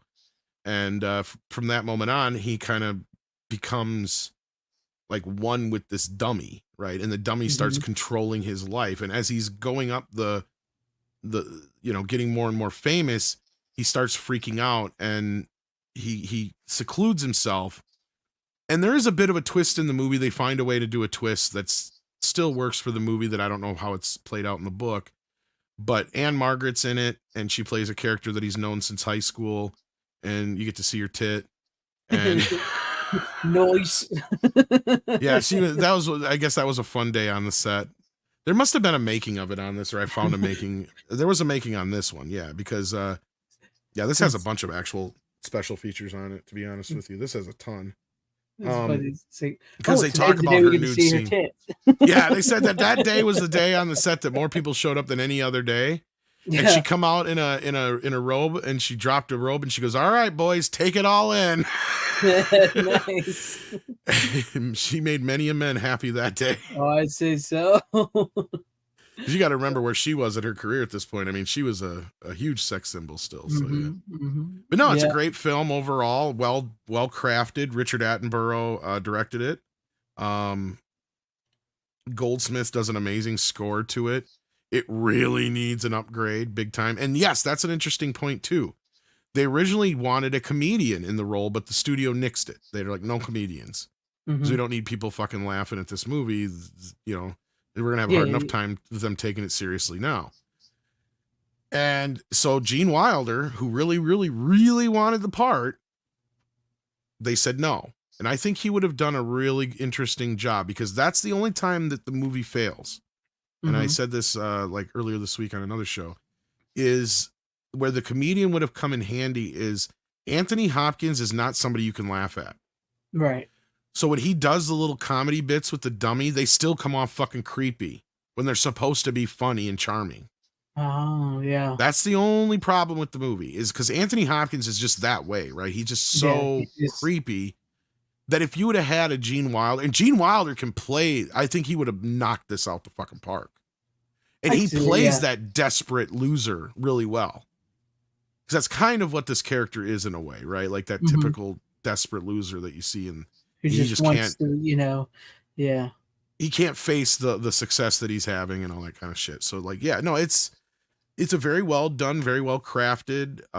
It's slower paced. It's a 1970s film, guys. So obviously if you've never seen it, or you're somebody who's younger, keep that in mind. But it is, a really tight 107 minutes at the same time.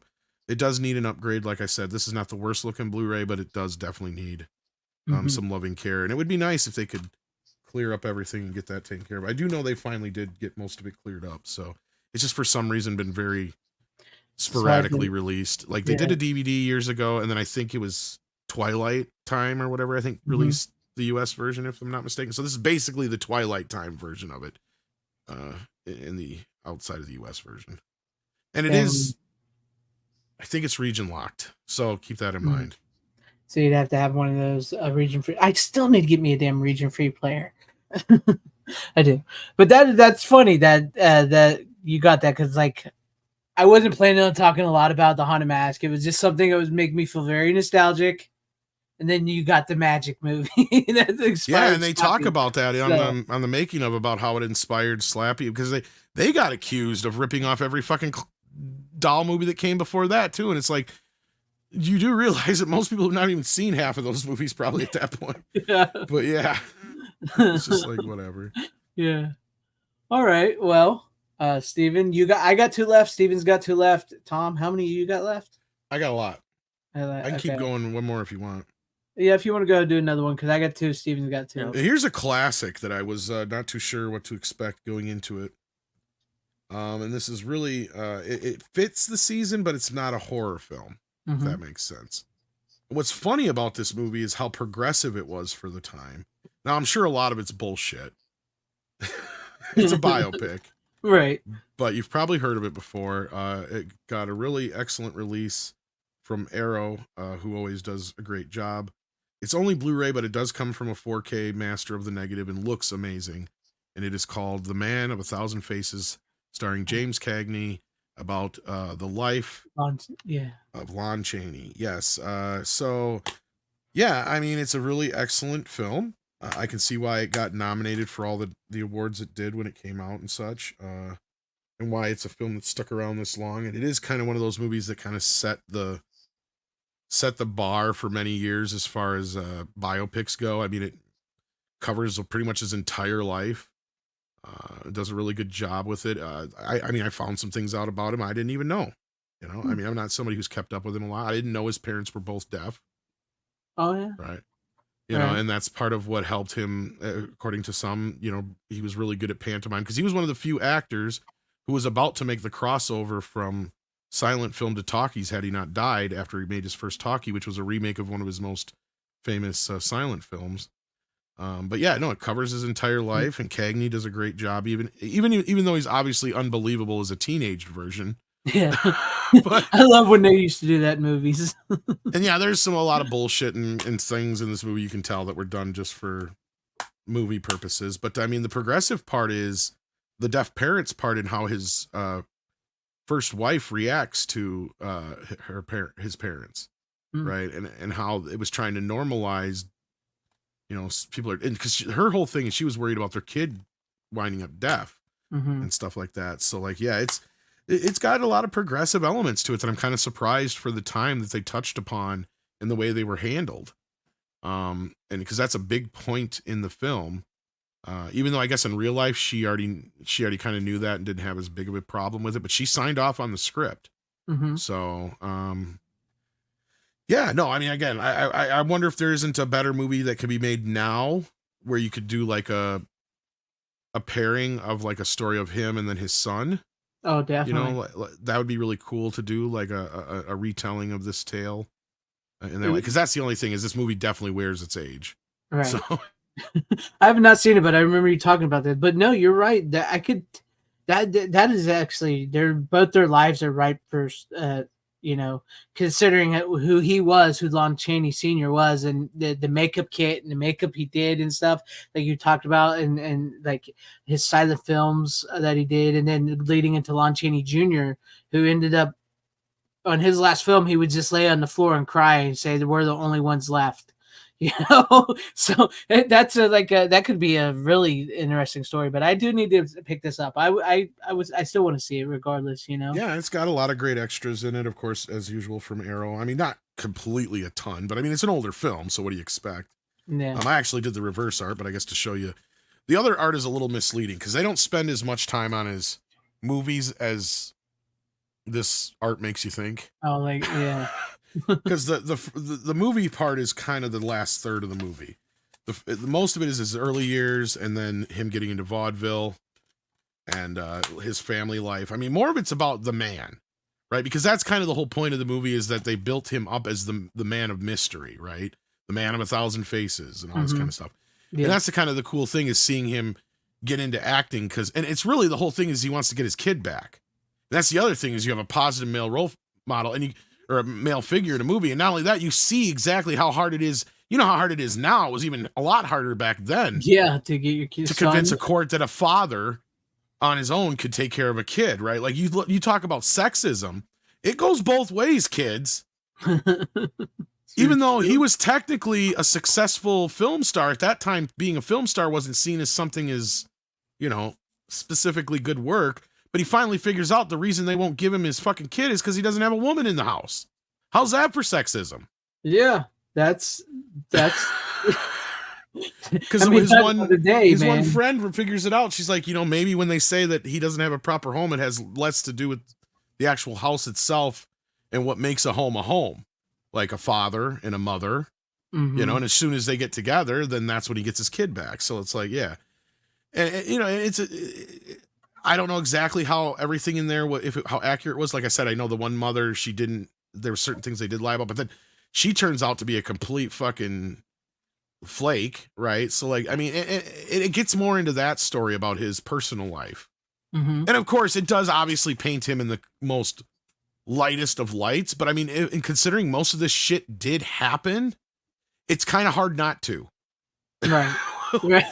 I mean, like when the worst thing he ever did was probably lie to his kid about his mother. I mean, that's about it. I mean, yeah. But at that point, the way she pieced out the way she did, it's kind of like, I don't fucking blame him. He was better off mentally, health-wise, at that young of an age, just going on with his life, thinking this other woman was now going to be his mother and his other mother was gone and dead. I mean, yeah, I probably would have said something else as an adult, as a kid at that time, probably, but at that point, it was just kind of like, you know, what it was. And I mean, probably the worst aspect it shows of Lon he was a bit controlling. So I'm imagining in real life, like most men of that era, were very controlling of their personal lives. So I mean that part I'm sure is accurate. If not, he was probably even more of a tyrant. Because they do make that out. Like I mean, like his first wife, she has a big problem with his, the way he's a control freak of sorts. Yeah. But it's really cool. You get to see where like he got the smart in early on in the days of acting, where he's like, well, if I can come in with a million different faces, I can get a million different jobs in one day. Mm-hmm. I mean, that's crazy to think about, though. Like, it really talk about like seeing times how they've changed and how they haven't at the same time at certain points. But as far as the horror movies go, they did a really good job of recapturing the original films. I don't know. I'd say probably Lon Chaney. I mean, Lon Chaney Jr. was always in the shadow of his father, right? Mm-hmm. I mean, to the point where his name isn't even really Lon. He only got that. He only got a movie deal because he would, as long as he could be billed as Lon Chaney Jr. So that's why he was known as that. And even it got to a point where they got farther enough away from his dad's death that he was just known as Lon Chaney for a while. Yeah. Yep. It's true. But I mean, and the way the movie does present it, not to get, too spoilery or anything, but I mean, it's the story of his life. I mean, they almost kind of present it in a way in the movie like his dad does kind of pass the baton onto him, like you're supposed to take over now as Lon Chaney. Like Lon Chaney is more of a myth, a mystery than it is an actual person. You know what I mean? Like like a they kind of have that kind of feeling to it. Yeah. I mean, I gotta say, I do love the Wolfman. I love the Wolfman. I think Lon Chaney Jr.'s performance is great in that. But you're not wrong. You're not wrong. That's the problem. Is like Lon Chaney, his most well known is probably the Wolfman. Yeah. To where Lon Chaney Sr. has tons. Yeah. He was like the Phantom, wasn't he? And he was the Phantom, all that. Yeah. Yeah, all kinds of different stuff. Yeah, the London After Midnight character and all that business. Yeah. Yeah. All right. Well, I'll get this from my douchey ass brother. I was wondering about that. That's my brother. $2 super chat. You know what? Let's see. This what he says at the end of this is meant for you. Okay. Somebody said, "Well, it's because kids won't watch black and white." And you know what I say? Fuck them. They can't watch black and white. That's meant for you. The last part. Fuck them. But thank you for the $2 super chat. You call me douche all you want if you keep sending me money. It goes in my pocket. So that is one I do need to see. And you're right. I mean, his best known movie was The Wolfman, and he was always in The Father of a Shadow. It more likely contributed to his alcoholism and everything and what he became at the end of his life. But okay, who do we want to move on to now? Steven, I guess we'll go back to you. What do you got for us? All right. This is a movie that I recently watched on Western Cinema Presents, and it is entitled The Burrowers, and it's basically a cross between Bone Tomahawk and Tremors. And Clancy Brown is in it. Carl Geary, who you might remember from if you ever saw the Ethan Hawke version of Hamlet, he played Horatio. Doug Hutchison, William Pother, who's Tom Cruise's cousin, is in a lot of his movies. Jocelyn Donahue from House of the Devil. Basically, it starts out with what appears to be this family being either killed and or taken by Indians. So there's a posse that gets rounded up. They hook up with a army platoon, go out, try to find these people.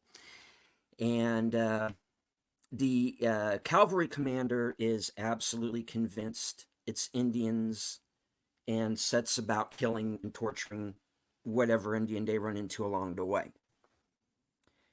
But the others, the other group led by Clancy Brown, he starts to think, nah, there's something else going on here. Because he's starting to see signs that there's something other than, that it's something other than Indians. And, you know, even the Indians they're running into are freaking out over something. The Indians are, by the way, telling them everything, but they're not understanding because either poor translation or they just don't know what the Indians are saying. Right. So,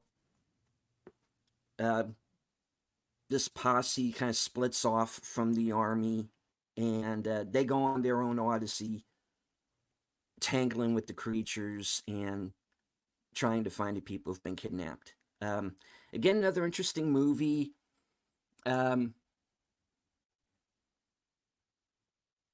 Political of its time. It's the politics of that time period that are discussed in the movie. But like I said, it's very interesting. If you liked Bone Tomahawk and you kind of want to cross it with Tremors, this is a good way to go. Yeah, sounds interesting. Interesting film. Once again, I've never heard of it, but it does sound interesting. Excuse me, sorry. Like I said, you keep bringing on these titles, man. I bet you got a stash back there of like movies none of us have seen. I missed the name of it. What was? Yeah, what was the name of it again? The Burrowers. The Burrowers. Burrowers, yeah. Oh, okay, I've seen that before. I haven't seen the movie, but I've seen that cover before somewhere. Yeah. Steven always like. I swear, I think he just goes and is like, I bet they never seen this one.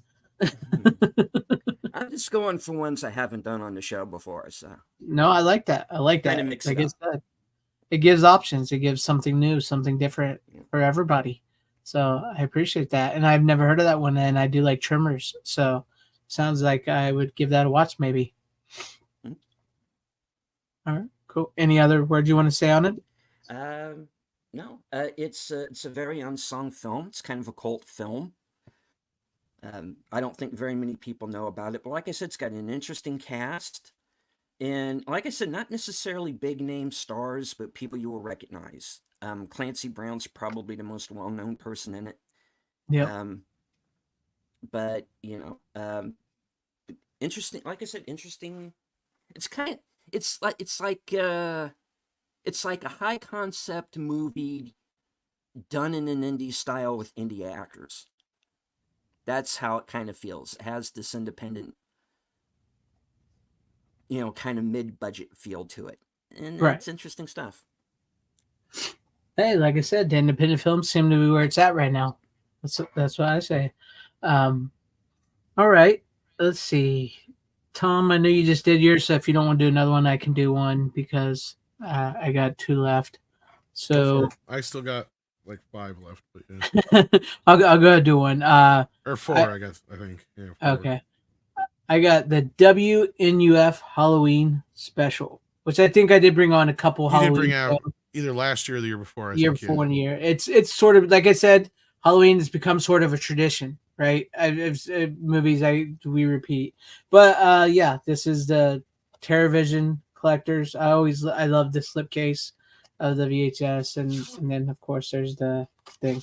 For those who don't know what this movie is, this is basically as if, and it was filmed on VHS, and it was filmed on VHS and ran through 3 VCRs to make it look really like it was really old. So what this basically is, like, say you found a VHS tape and it was somebody recorded, the tail end of the news, like maybe like 6 o'clock news, and then the news channel you were watching was going to have a Halloween special where they were going to go into this house, which is much similar to like the Amityville horror house where a murder happened, and they have like, it's almost like Geraldo, like his guy's name's Frank, and he's got like the Conjuring, the 2 people from the Conjuring, he's got 2, like those 2 in their old age, and they're going to go through this house and they're going to determine whether it's really haunted or not live on this Halloween special on this local news channel. And then,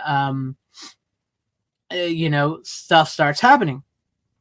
starts getting freaky. What's going on? Is it ghost? What's going on? And I don't want to spoil it for anybody seeing it, but that's basically the gist of the thing. It's complete with actual like they made every commercial in the movie, so like because it does cut to commercials during each segment, like you would and it's from the 80s. It's like from 1987 was supposed to be, but it wasn't filmed in the 80s. So, but they nailed the commercials, they nailed the feel of the 80s, they nailed the news, they nailed the program. They literally know everything. You would really think this was actually filmed in the 80s. Watching it, you really would think somebody recorded this off their TV in the 80s. So they delivered perfectly on that aspect. It may not be for everybody because luckily it's only like 78 or 80 minutes or something like that, the movie. So it doesn't overstay its welcome. 83 minutes. It doesn't overstay its welcome. So it goes by pretty quick when you get into it, and it's just, I think it's a fun watch, and it reminds me of Halloween, like watching TV as a kid on Halloween and seeing the commercials, like commercials for the dentist telling you to turn in your candy and I'll give you a free thing at the dentist and stuff like that. So like how they did news stories is like, always check your candy after when you're with home, and the safety tips for Halloween.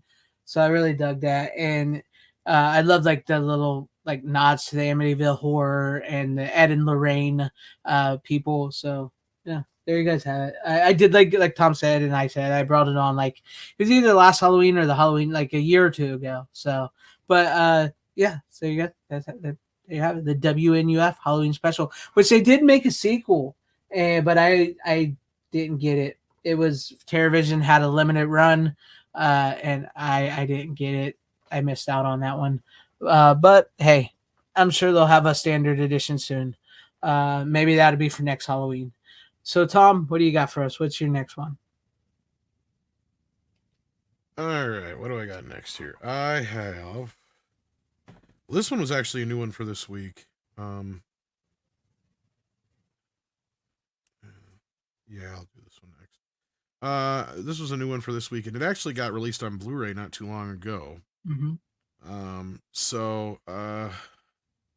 Boy, where do I start with this one? Oh, is this the one I think it is? Oh no, it's Adam's Family. I thought he was. Yeah, no, it was a different one. I haven't watched that one yet that I sent you a picture of earlier. Okay. I watched it for a few seconds, and it looks so much better than the old Blu-ray. That one looks great. Okay. This one, on the other hand, yes, there is an upgrade to it, but this is a very soft-looking movie for some reason. Like, you can tell it's from the negative. I don't know if it's because it's an older scan or if it's just the way the movie was shot. Because there's a lot of opticals and other things in this film. It just felt like the first Addams Family looked a lot better than this one did for some reason, and it should be comparable. But then again, I haven't watched the first one in like a year or two or whatever since it came out anyway. But no, I mean, it's all right. You do get an extra making of on here that you didn't get ever before. And it's kind of basically like a reworking of an old EPK. And you also get a commentary with the director and writer. But overall, like the upside, I guess, besides the picture, is you get the original poster instead of this weird purple thing. Yeah, I don't like that purple stuff. Purple shit on the inside, though. Like the inside version is almost exactly like the old Blu-ray. Yeah, why? They should give you a reversible cover. I know, right? Like, but otherwise they're almost identical. Like even on the back, everything is identical. Like, and this I think comes from the same 4K master. It just doesn't look quite as good. I mean, by far. So I don't know if it does or not. It does, I'm not 100%. It just looks very washed out and grainy, but not in the good way, right? Like it's not in the good way. Like this, on the other hand, for the most part, looks natural, looks pretty good. Just for some reason, I just feel like it's like a generation lost or something. I don't understand it because the colors and everything are so much more vibrant and brighter than they are on the Blu-ray, and depth and all that kind of business. But just the way the movie was shot, I think, is the problem. That's what I think it is. I don't think it's anything other than that. So I'll chalk it up to that because I didn't notice, surprisingly for Paramount, any like still grain or snail trails or the neat. What was that? The neat thing. Yeah, none of the neat stuff or any of that stuff. I mean, it didn't seem like it anyway. It didn't even feel like it was AI up converted or anything like that. Like I said, I do think this is a bit older scan though. Because I think if I've had it for the longest time on digital in 4K, if I'm not mistaken, but I could be wrong. But no, it's worth the upgrade. I think it's only priced at like I think 21 or something like Yeah, that. they're not too expensive. Like I said, Something I did see that said that the slipcover was limited on this though, guys. It doesn't say it on the case itself, but another thing I saw somewhere did say something about that, to where this is going to be a limited slipcover. So if you don't get probably the first release with the slipcover, you probably won't get it later, is what I think the deal is. Yeah. And it figures the slipcover is the one with the actual poster, so that's how they're sort of getting. Yeah, this one didn't get a steelbook like the other one, like the first one. No, I was kind of upset about that. Yeah, I wonder if yeah, I mean, and the slip is nice. It's glossy, and all that kind of stuff, as you can see here. So it's not like it's a shitty slip. But to go with the other film, yeah, I mean, that's the other problem with the first movie is the slip cover and the cover on the regular one is really dumb. Yeah. And then it's kind of a cropped in version of the original poster. But then the steelbook has it's closer to the poster version of the poster, but it's not the exact one. But yeah, I don't know why this one didn't get a steelbook. But actually, I mean, as far as the movie goes, I mean, this might be one of those few rare occasions where a sequel might be better than the first film. It's so good. It is such a good fucking movie. I mean, and the one-liners in the movie, I mean, they even come more a mile a minute than the first film, I swear. Yeah. I mean, just, yeah. Like, go ahead. I'm just going to say, I mean, of course, Christina Ricci steals the show as Wednesday in this always, yeah. with all of her stuff at the camp and everything like that. And it's like, it's just, yeah. And the only thing I was thinking this time was kind of funny is like, I'm kind of surprised that they didn't do an alternate version of the ending, or that there wasn't a way that they didn't think this through, because I only thought of it this time for some reason, because I noticed how Angelica Houston always admires Debbie. Mm-hmm. Because like that's part of the joke, is every time she says like, how could you, and da da da da da, and it's like the thing that pisses her off isn't the fact that she's trying to steal. Yeah, it's the fact that she's using pastels. Yeah, she hates the color. Like, like just little things like that. Really. And like, you know what? I feel like there's a version of this movie where it could have compromised itself to where Debbie finally realizes she found the one she loves, because no matter what she does, she can't kill Fester. Right. So maybe that's what makes her fall in love with him, is like, she's just, she's turned on by the whole death thing. But then she realizes that she can't kill this guy, so this is the perfect guy. And she seems like she should be a member of the Addams family. She does. That's why that's what I'm saying. Like, it's like over through the years after watching it, like I have noticed there's been a lot of Debbie love throughout the years from the Addams family. And even Alicia, you got Morticia even saying that she's envious of her, that she managed to fucking make Fester her little love slave. And I do love this scene. Like, can I have a kiss? Do you have a 20? Yeah. or how much ever she asked for. He goes, no, that's it. He goes, can I have a kiss? And she goes, can I have a 20? And he walks away. And he's like, Oh, that's what the other funny is like, I would do anything for you. I would die for you. I would pay. Yeah. When he tries to act like him too. And fucking Pubert, like, I mean, that's the beauty of it too, is that Pubert is a character that is an original Addams Family member that never made his way into any other thing before because of the obvious reasons. But yeah, seriously, Debbie, what, pastels? Yeah. And that's true. Is like what makes the ending funnier is that the Addams Family really weren't in any danger whatsoever from Debbie. No. Like Pugsley and Wednesday are constantly trying to kill each other. And Wednesday just figures it out just because she's nosy as fuck. Yeah. Like, I mean, they even throw the baby out the window and it just bounces. Well, that's just typical. Like, because now that they got a new baby, she's not trying to kill Pugsley anymore. Yeah, now they're both working together to kill Pubert. And of course, when she takes over the camp, that's like the best, the highlight of the film. But like, when she smiles, make it stop! It's scary. It's so good. It is good. Speaking of Disney, like the joke, this is Disney. They're not messing around. She's at that age that she only has one thing on her mind. Oh, boys, homicide. Yeah.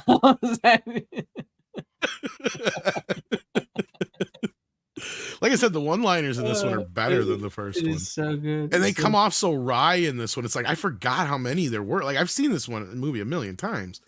But it's like, just watching it this time out, I was just like, Jesus, I forgot how many more one-liners there are in this movie.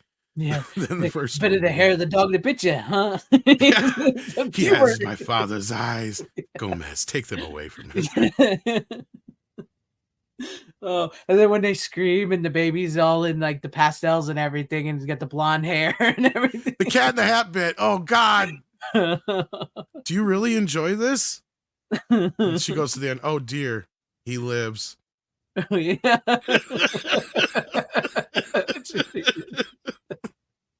All of that was fairly. It's so good. It is really truly a good movie. You're right. This could be better than the first movie. It is. In a lot of ways, it kind of is. Like, it's a better story. It feels like more of an Addams Family kind of story. But the only downside is, like, I feel like there's that missed opportunity at some point. We're kind of like with the first movie you had with the one neighbor lady, right? Yeah, where the one wife of the lawyer guy, where she finally realizes, she likes Cousin It or whatever. Which that one felt more forced. This would have felt more natural, right? Like this woman would have been like, okay, I finally found where I belong. Because these people are a bunch of psychotic fucking, I mean, they even have a fucking, like an incest joke for fuck's sake. And it lands.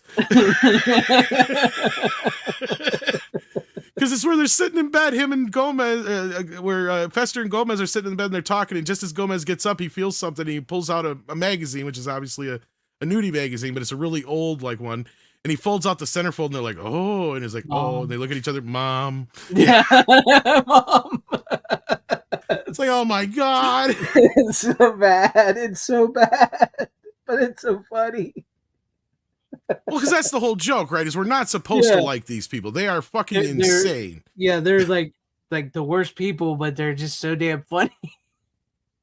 But that's the whole joke, is they don't think it's abnormal, right? Yeah.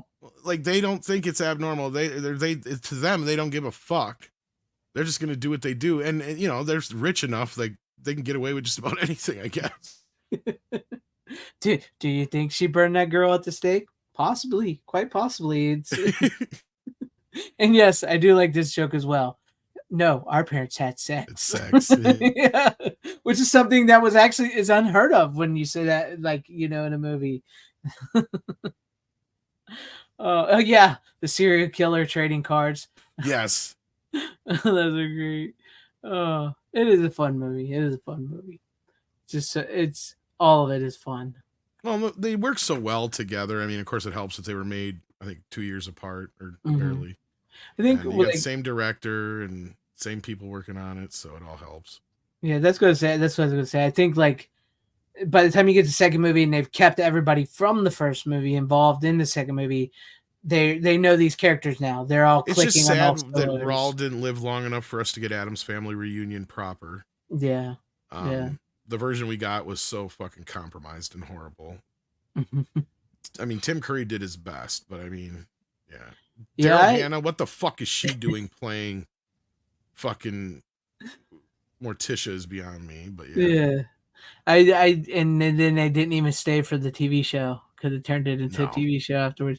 I was actually reading about that not too long ago, and I don't even remember why, but well, it's because Saban bought the rights. Yes, that's what he found out that the television rights were up. Yeah, and so he made the TV movie thing, which is basically they repurposed the idea they were going to do for Addams Family 3, which is basically the obvious Addams Family Reunion. Yes, right? Yes. And I was reading about that, and the thing is that Saban, they wanted it to be more kid friendly, focus on the kids and stuff. And the guy that was directing was like, "No, you can't do that." And that's what I love about these two films. And again, going off of what we were talking about earlier, these movies are definitely kitsch, right? They are very, very, very campy. And when I say campy, I mean the gay campy. No, I'm not kidding, guys. Like, these movies were made by very gay people. And you can fucking tell. There's even a trans character in the movie, and it's like no fucking big deal. Right? Yeah. She's the one that calls what was it, Wednesday a hussy or something like that, because she catches the the flowers. Oh, great. Now you got to get married. Yeah. It's not legally binding. Oh, and then like when he reaches down and the hand comes out and grabs him. I'm tired of being alone, Gomez. Well, you have thing. Yes, but I want more than that. Like arms and legs. insinuating that him and Thing have a thing. Yeah, that's, you don't even know what they were probably doing. Yeah. It is a hand. That's all you need to know.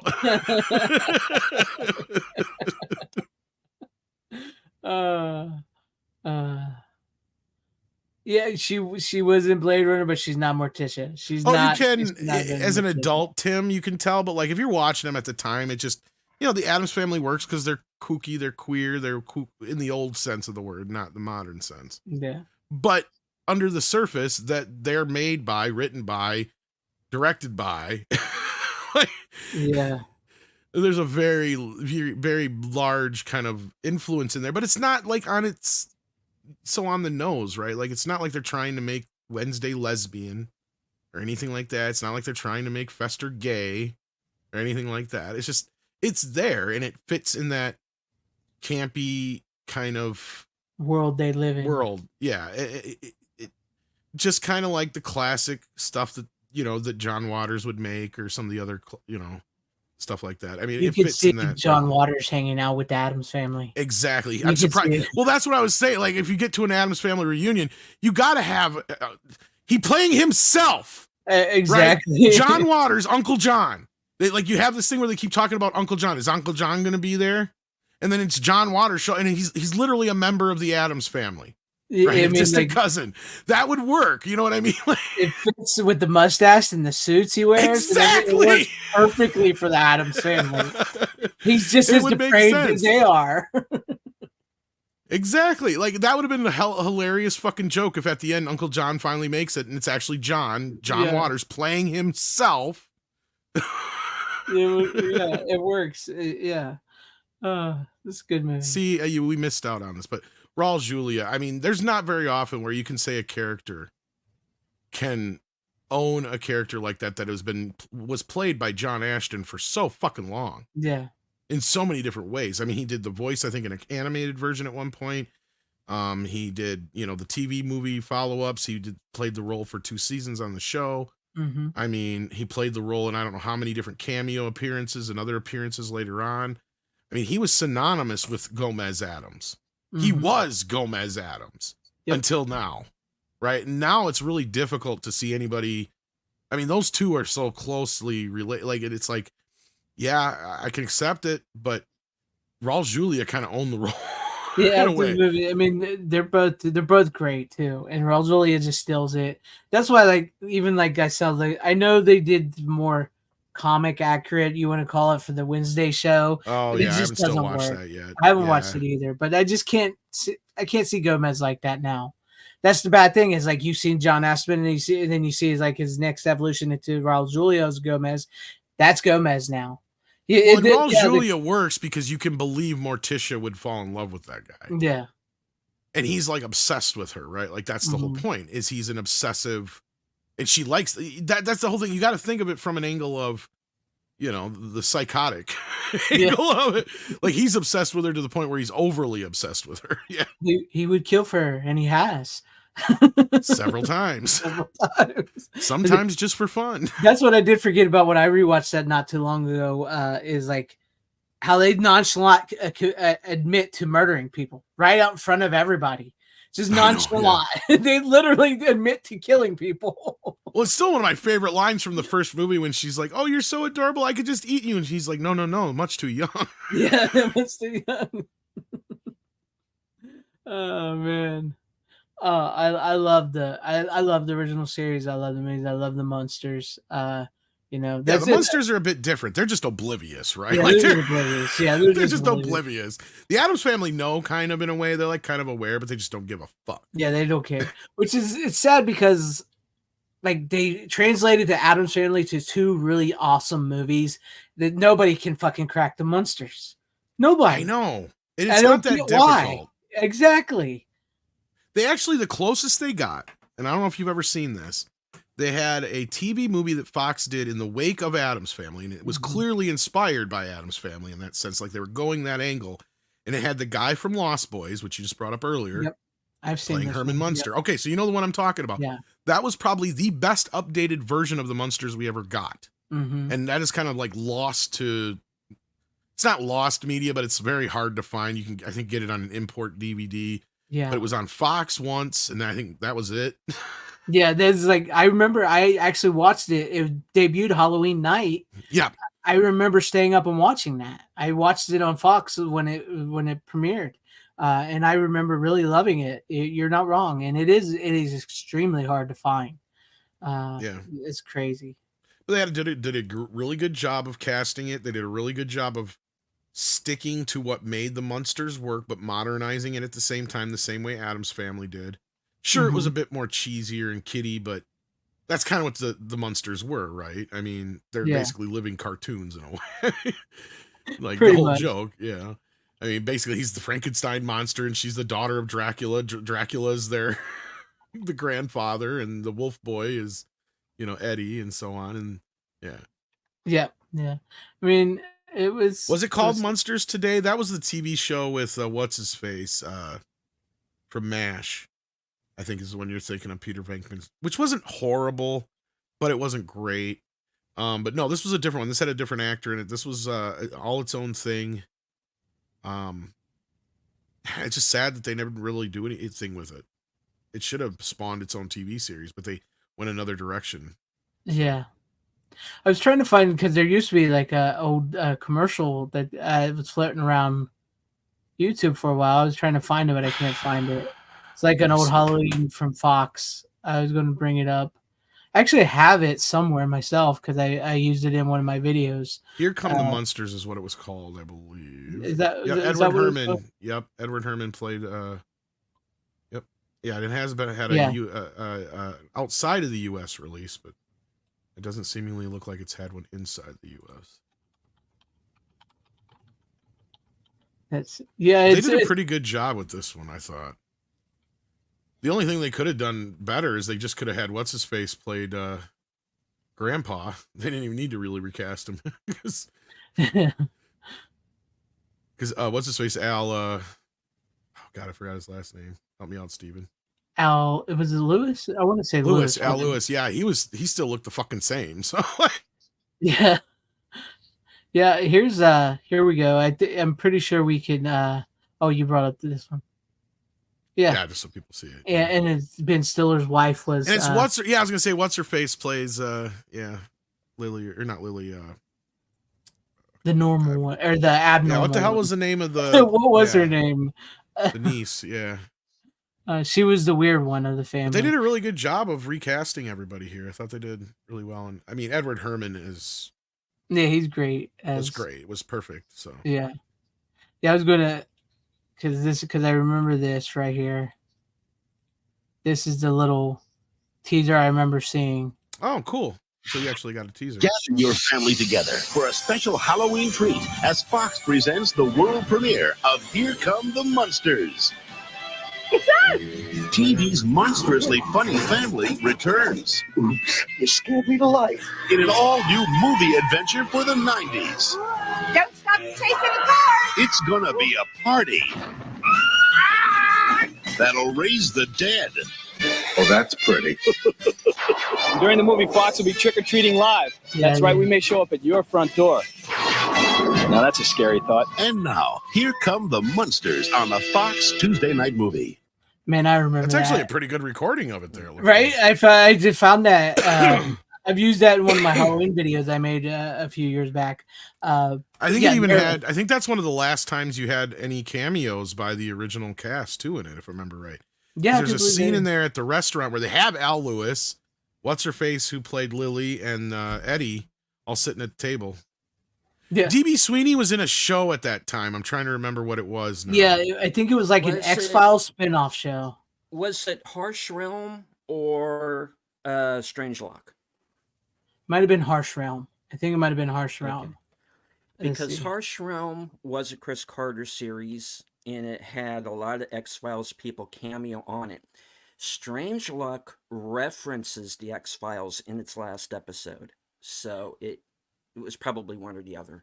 I believe it was Harsh Realm. I think if I remember correctly, but it could be the other one. But yeah, it was. I remember seeing it. I remember watching that on Halloween night. I do. I remember vividly because I've always been a Monsters fan. You guys know me. I mean, look at my shirt I'm wearing there. Monsters. I'm a monster kid. I like that. I like that always. But yeah, that was. I would now kind of want to see that again. Haven't seen that in years. Hey, what can I say? What can I say? I tortured myself because I'm a Monsters fan. I thought maybe, just maybe, but no. It's don't torture yourself, please. Whatever you do, do not watch that movie. It's just please don't. All right. So who should we move on to now? I know you got one left, Steven. I got one left. Um, Tom, do you feel like doing another one, or do you want us to move on to one of us? I think we lost him. Sorry, I didn't realize I was muted this whole time. I was even saying shit. Oh, you guys were responding in ways that it didn't really it didn't dawn on me till now that I was muted. Yeah, I can do another one. I'm gonna do a weird one. Let me do a weird, wacky one. Good night, Brian Barth. Thanks. I for won't be hanging with us. surprised if Steven has seen this. Hey, take care, Brian. Good night, Brian. I wasn't even aware of this fucking movie until recently when I got it from Kino in their what is it? Their Kino Cult series. It's a weird one. It's another one kind of like another Clive Barker film that has a lot of possibilities, but it almost feels like it was wasted. Called Underworld, and it was also known by another title. What was it? I'm trying to remember. Oh yeah, it has it right here. Transmutations. So there you go. Okay, so the plot of this is really fucked up. Like you got it. It reminds me of that other one that we talked about not too long ago. God, I just forgot the name of it now. What? The Twilight one. The one that I said was a lot like Twilight. Oh shit. How did I just forget the title of it? Nightbreed. Nightbreed. Oh yeah, Jesus Nightbreed. Christ. Nightbreed. So it's kind of feels like a precursor to Nightbreed in a weird way. Like there's parts of it now. Have you seen this before, Steven? Not to my knowledge. The title sounds familiar. Yeah. Okay, yeah. It's called Underworld, I think, outside the U.S. In the U.S., I think it was called Transmutations or vice versa. And they have an alternate cut of it on here that's 103 minutes, but it's only in standard def, and the inserts are from like a videotape or a laser disc. So like even those inserts are even lower quality. But I skimmed through them, and there wasn't a whole lot in the deleted scenes that I would say you necessarily need per se. If that makes sense. But yeah, I mean the story is just kind of weird. It has like a noirish kind of feel to it. This like I don't even know how to fucking explain this movie. Well, it is Clive Barker, so it is. Again, it's a lot like it almost feels like this was like the precursor to Nightbreed. And basically it has to do with this drug that if you take this drug, it like not only do you get hooked on it, but it like mutates you and like makes your dreams come real, but they're not real clear about that. And you know, sometimes your dreams so you become your dream. So like people end up getting like these weird deformities. So it's a lot like Nightbreed in that way.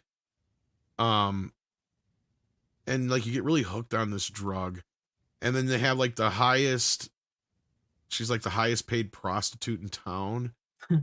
This one chick, and she gets kidnapped by these people because she's like the key to this whole thing. Because not only does the drug not make her deformed like the other people, she can actually make people's dreams come true like the drug can. It's not really well expressed.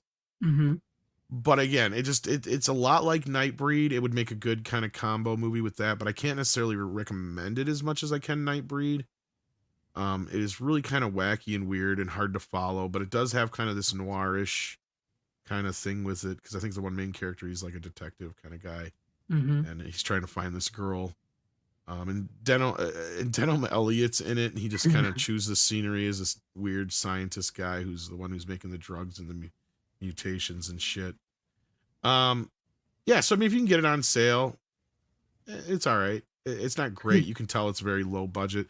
But I guess Clive Barker was not too happy with the final product from what I had researched. Makes sense. Makes sense. Yeah, like I guess the director just kind of ran away with the movie. And yeah. What's up, Six? Hey, Six. How you doing? Did you just compare that movie to Twilight?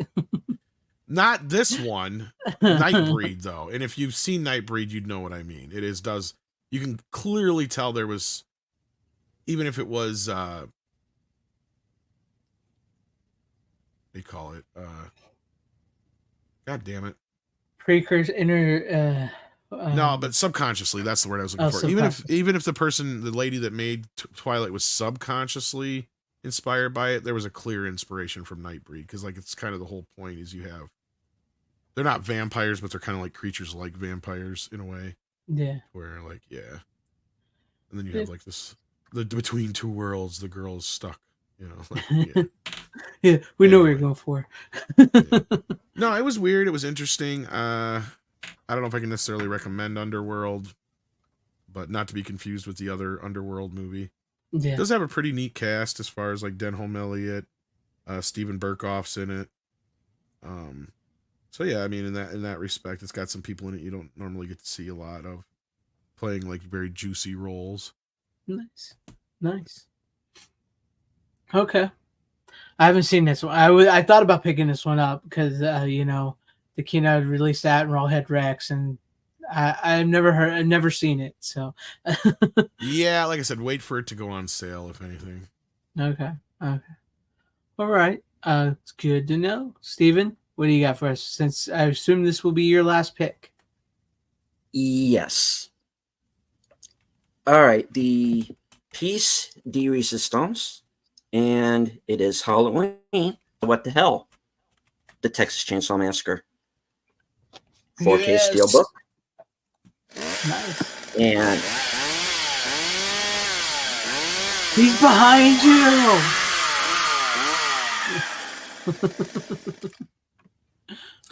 all right. Now, I am someone who does not scare easily at horror films. It takes a lot. And I got through this movie fairly well. I got through the first 2/3. I went, okay, there are parts of this that are unpleasant, but okay, I was warned of that. Then you get to the dinner scene. And that's where this movie takes a serious walk off the map. And that's when I started. That's where it started for me. Okay, I get why this movie has freaked people out. Is this your first time you've seen it? Oh, no. Oh, I was going to say. the interesting thing was I actually watched it for the first time, I think it was Turner Classic. It was it was a channel you wouldn't expect to see it on. That showed it like at midnight for like a special showing. It might have been on Halloween. I don't even remember for sure. That's how I saw it the first time. Right. Because it was this movie that was like this, almost like this. When I was a kid, it was almost like this underground movie. And we don't talk about that, Yeah. But then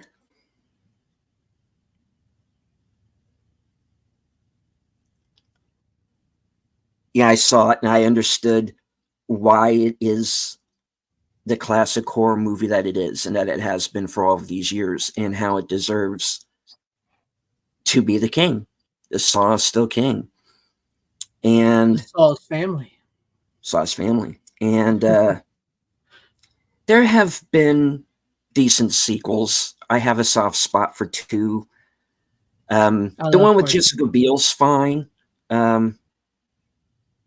That's the remake.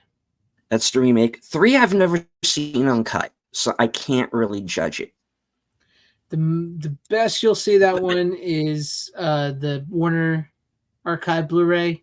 That's the most uncut you're going to see of it, unless they down the line they decide to give it to Arrow or somebody to redo it. But it's good. The third one is, I mean, it's not nowhere near as good as the first one or the second one, but it's decent. It's fun. Mhm. Now, when I was a kid, they had a haunted house that they put up next to the local mall. And they did a section of it based on this film. Mhm. And of course, the pearl clutchers, are like, oh no, we can't do this, and it's going to be all gory and all this. And, they would talk about it on the news, but they would only talk about it on the 11 o'clock news, never during the 6th. Mhm. And of course, they were allowed to have the display or whatever was in there. They age restricted it. So, only 18 and up could go into that haunted house that year. Right. So I didn't know. But the people who were coming out were like, it wasn't all that. It wasn't a big deal. Which I thought was kind of funny. But yeah, I mean, this is a film that is a classic. It deserves to be a classic. And it's one of the all-time greatest. It is one of the all-time greatest indeed. And I don't think it's going to get topped. I mean, they can make as many of these as they want. They can bring John Larroquette back to do the narration again, all they want. I don't know. I like part 2.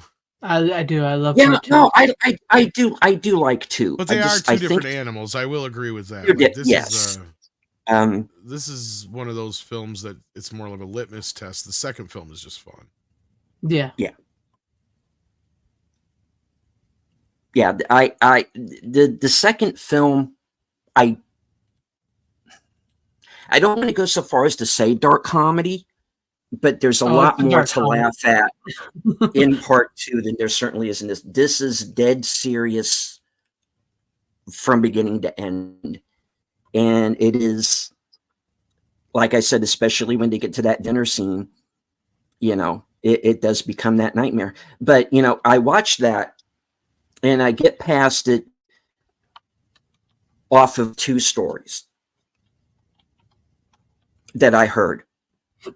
Excuse me. One of them being that when they are bringing the grandfather character down the stairs, and I think the actor who played him was actually like just out of his teens or something. He was a young guy. They dropped him in one take. Yeah. Yeah.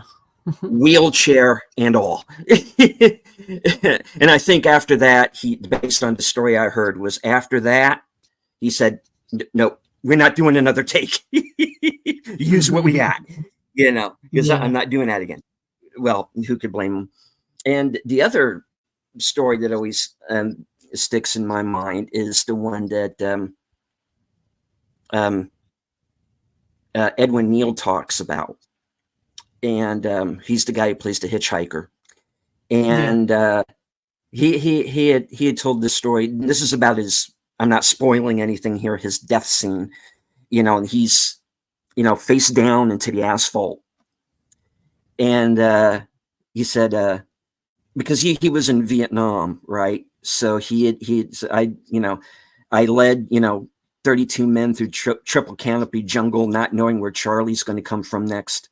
In Texas was worse because of the heat, because he is baking folks on that asphalt at the end of that movie. I think he even got burned. I don't remember how bad, but how anybody actually survived that movie, because it was like there was 0 safety protocols, on that film. And that ending, especially the dinner scene, because they were shooting it so fast. I think they spent like 36 hours straight filming the ending. Yeah, it took something a long like time. That. Yeah. So it's one of those movies that I not only am I surprised any of the characters survive, but that the actors actually survive. but it is every bit the classic. It still works. I think it is anybody who calls themselves a horror fan. This is required viewing. Yeah, and I would go so far as to say that it's most I'm of a it's big just. fan of horrors. You got to be careful Them when you too. say that. I've learned that. I think the surprising thing I think of when people actually really truly see the movie is it's really not gory and bloody. It's all really just sort of left to the imagination. Oh, there is so much of it that is implied. Oh yeah, it's Franklin's Franklin's horrible. No good, very bad day. It all began with him rolling down the hill and getting splashed with his own piss. Poor guy. Oh, I saw that. I thought that was funny. But go ahead. Oh no. Yeah, folks, the group that we have here in the chat, you don't need me to tell you about the legendary status of this film. This is basically just to show you that I actually have the damn thing in 4K. But yeah. RJ Godzilla and happy birthday, Mr. Godzilla. I like the remake and the prequel to the remake. Didn't like the last few after that, especially that Netflix one. The Netflix one sucked. Yeah. Yeah, I heard that wasn't any good. I'm not surprised by that. Netflix is very, very hit and miss. Every once in a while, they hit on a good one, but The Killer was good with Michael Fassbender. I thought Mank was good with Gary Oldman, but those are really the first two to kind of come to my mind when it comes to like good Netflix movies. But Scott Hughes does have a question for you if you want to answer it. Was it in Greenville? No. Okay. It was in Charleston. There you go. The Netflix movie is an abomination. I would say so. Yeah. All right. But yes, it is an all-time classic, and it's good viewing this time of year. Good viewing. All right. Let's see. I got one left, Tom. So how many do you got left? Actually, we're doing pretty good. I got 2 left.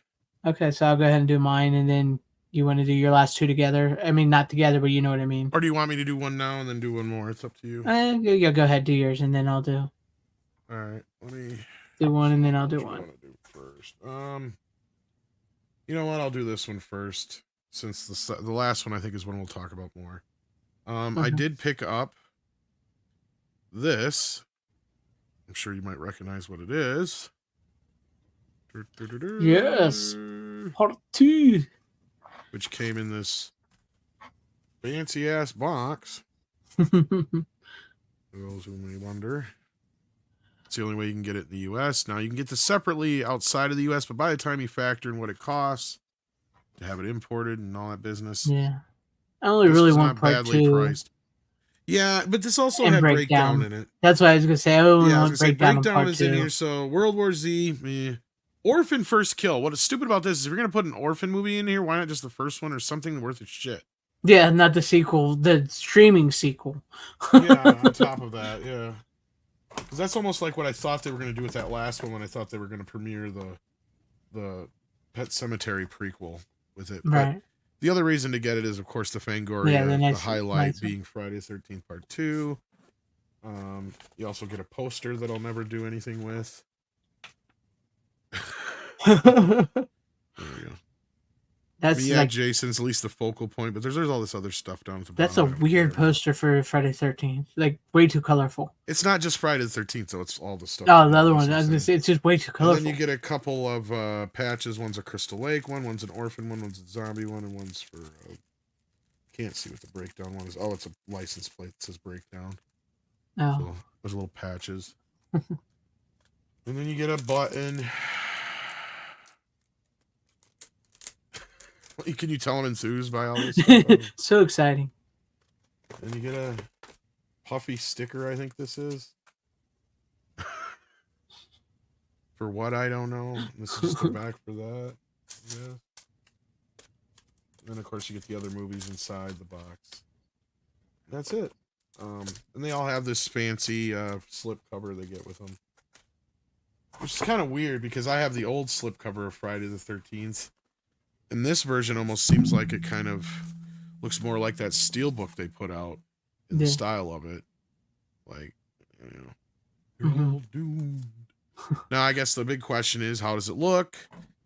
Well, first of all, they did manage to remember to put the Flash in this time. Even though they still have yet to fix the original film that I know of. This one is correct. And I would imagine it comes from the same exact 4K master that Shout Factory used. But, yeah, I mean, this is a bit of an improvement over the Shout Factory release. They had a little bit more money to shoot this film, so it does look better overall. Yeah, I think you will notice probably... Like, people I know complained about the first movie being too dark. I didn't see that as a problem. I didn't think the movie was too dark. The movie shot in the fucking dark. Yeah. Right? Like, so it's kind of the same thing here, although this one feels a little bit more like they had more money for lights. So, I mean, and it's shot on obviously much better film stock. I mean, shit, the budget alone, I think, was 3 times what the first budget was. So, if that tells you anything. But no, I mean, as far as Friday the 13th Part 2 goes, I know it's kind of one of those films where either you love it or you hate it. Yeah. I mean, I don't know too many people who hate it, but it's usually one of the more well-beloved Friday films. I don't think it has the original mono track on here, though. No. That's one thing I will point out for people. It just has the new 5.1 mix, or newer 5.1 mix from the last 2 or 3 releases. So keep that in mind. So if you, I mean, if you have the Shout Factory set, it is really difficult to justify upgrading to 4K because those look as good as they do. But this is it is obviously, you can tell it's a bit of an upgrade, even more so than the first film. Like, I know some people just felt like that wasn't as good of a Blu-ray, but obviously I would say this is on par with that one or better, obviously. So yeah, I mean, it might get its own single release eventually, but they released the weird thing about that first box set was, like, I was wondering, have they released any of the exclusive ones otherwise that were there? Because that first box set was made up of mostly movies that were already out, right? Like Pet Sematary and Rosemary's Baby and stuff like that. So yeah, I don't know. Was Rosemary's Baby out when that first? I think it came out at the exact same time or just before, because I had just the standard Blu-ray release, because I already had Pet Sematary and shit. So I'm like, what the fuck do I need another copy of that for? Right. You know? And I don't remember what the other 2 movies were. Yeah, I don't remember at all either. They weren't anything worth a shit that I cared about. So, like, yeah. Wasn't one of them Smile or something like that? Maybe it was. And maybe. I can't remember what the other one was. I would hope that, like, at least Breakdown and Part 2 there gets their own separate releases here in the US, because I know you can get, like you've mentioned, you can buy the 4Ks from the outside, but it costs you cheaper just to get that. I can see Breakdown getting a Paramount Presents release. It had the one Blu-ray Presents release already. That's what I was thinking. Yeah, I was like, I can see them redoing that one. And then they kind of pissed me off and re-released Chinatown with the original fucking poster art now on the slipcover. Dirty fuckers. Oh. The dirty bastards on them. No, I don't. Yeah, I don't hate Part 2. I mean, I've never been one of the people, the fan of the bag over the head. Give it to us straight about Jason. The bag over the head. I know some people like it. It's all right for that movie. It's whatever. But I mean, I think it does a decent job of introducing Jason. I think the one part that I think most people complain about is the beginning when he kills. Spoiler alert! When he kills the Alice, it's Alice, right? Yeah, from the first movie, right in the beginning, and then it just goes right into the story. But yeah, no, it's a pretty decent flick. I like the final girl in this. She's probably one of the bravest smartest, bravest final girls in the Jason movies. So yeah, I enjoy it. I enjoy this one. That's my thoughts. Yeah, she's probably one of my more favorite of the final girls of the Friday bunch. Although I've never really been particularly a huge fan of Part 2. The part I love about Part 2 is that it clips along real nicely. Yeah. it always felt more like a bridge between 1 and 3. Mm-hmm. So it never really kind of felt like a movie. I know it's weird to say it like that, but like, it's almost kind of like one of those movies. It's like, yeah, it's there. It's not bad. It's not great. It has some really good kills in it. Like, I mean, probably the most famous being the one with the guy in the wheelchair. But I mean, yeah. Thing I found out about it this time, just out of weirdness. I don't even know how I found out about it. The one girl in it is underage, and they actually shot nude scenes with her, and they had to cut him out of the movie. Yeah, the one, the first girlfriend that's with the guy in the car who their truck gets towed. Yeah, that chick. She was like 16 or 17 when they shot the movie. Good Lord. Yeah, I guess she lied to him about her age or some shit like that. So that's why their death scene is really kind of awkwardly shot. At least it feels that way, because they had to cut out all the other bits of it, I guess. That's insane. I did not know that one. I did not. I would hope until now. And I just happened to be, I was just like going through the cast just out of randomness. And I ended up clipping on that chick to see what else she had been in, you know, just like I do sometimes with some of these. And it just, that was one of the things that popped up about her, is like how all her nude scenes had to be edited out of the film because they found out she was underage after the fact.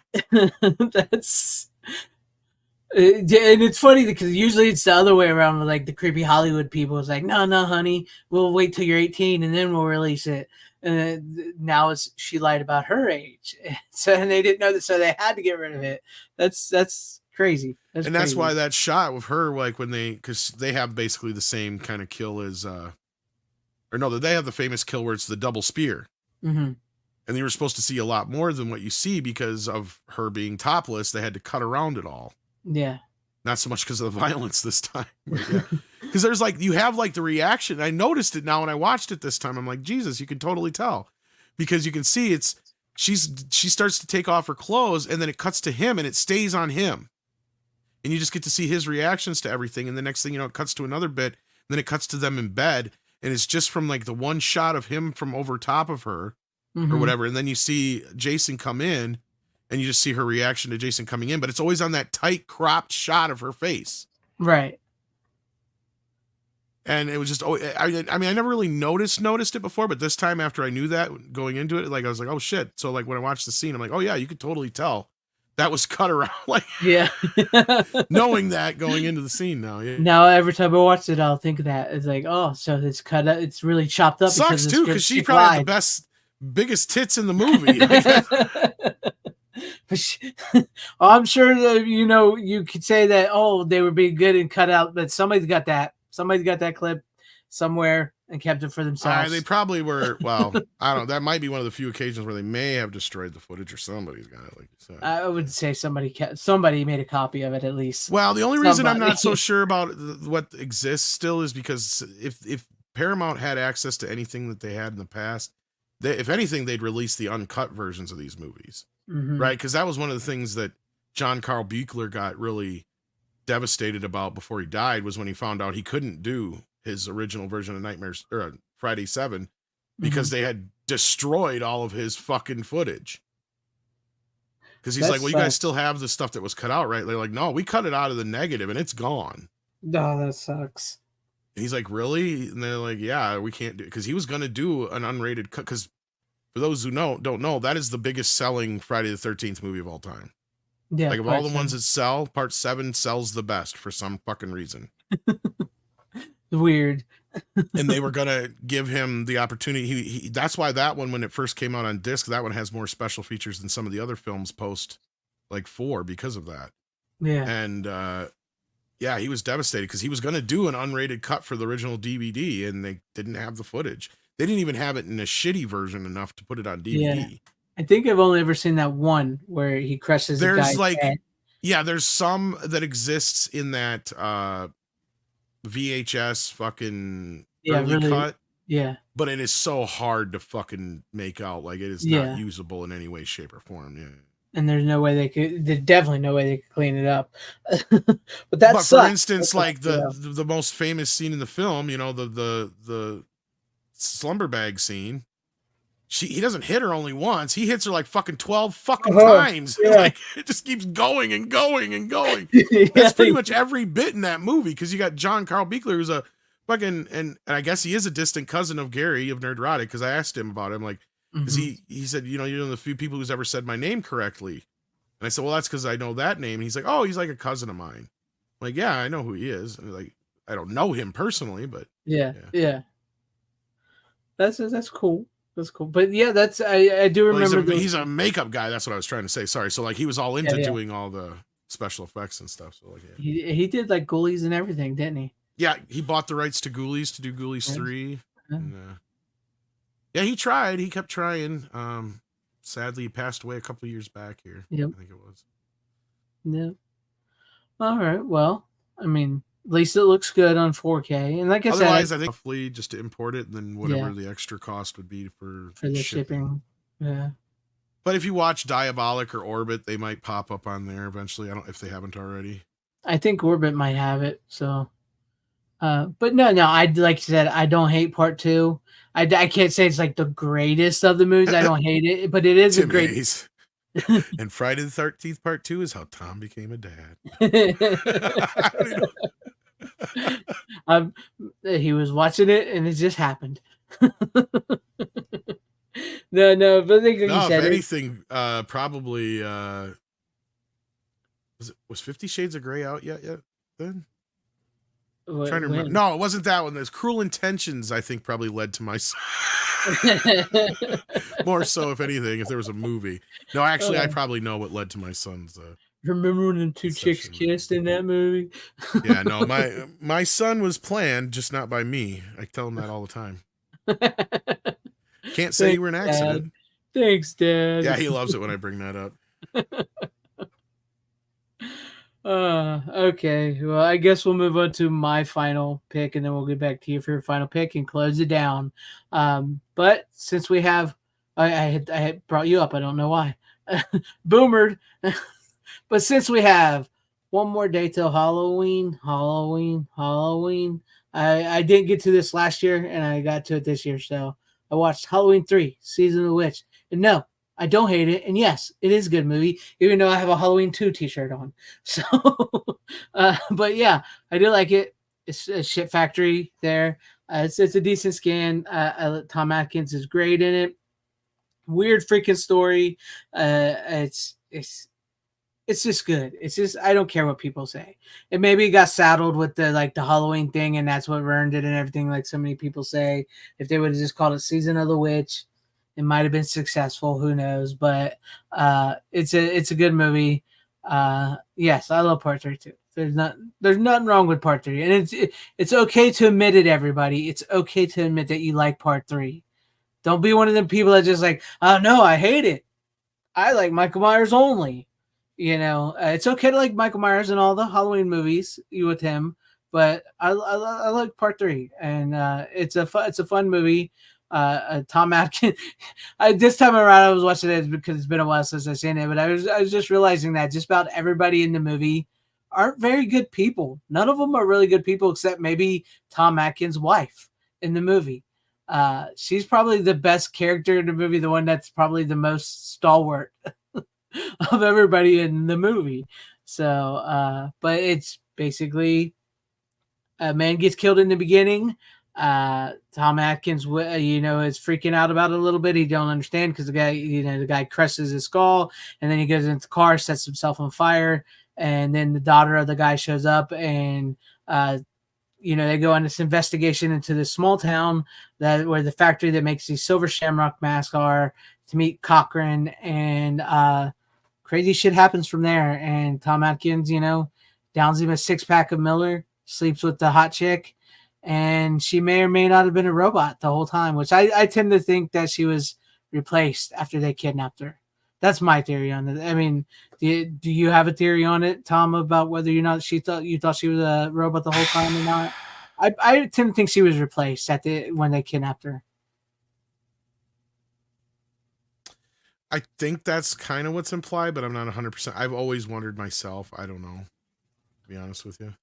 Mm-hmm. And it's a really good question. I'm sure I even thought about that the last time I watched it too. So I think we did kind of discuss that a little bit last time. Yeah, no, I don't know. I mean, I think so. I think you're right. If I had to wager. Yeah, that's the way I saw it. Is like, which makes you feel bad, even worse for her character, because they probably killed her, just straight killed her, and then made a copy of her. So she's dead, and it's just in probably one of the most horrible ways imaginable. So, and then he, of course, you know, he witnesses what they do to the kid with the mask. And, oh, the scene when the chick finds where it came off the mask, and she's like playing with it, and it zaps her in the face, and that the oh my god, that is so disgusting with her like lips blown off and her teeth showing and the bug crawling out. Oh, that scene is just like nightmare fuel alone. It's such a great scene and practical effect there. It's just insane. Yeah. So no, but it's like, you know, and also at the end of the day, you can theorize: did he stop it? Did he not stop it? You know, did the phone call work? Did all the kids and everybody wearing those masks? Did they die? You know, Tom Atkins himself has said he likes to think he saved the day, but of course he would. I mean, he's Tom Atkins, so it's really left up to you whether or not he saved the day. So, but no, I had not seen Halloween 3 in a long time, and I love the fact when he's watching the commercial for Halloween in the bar, they're already calling it the immortal classic Halloween.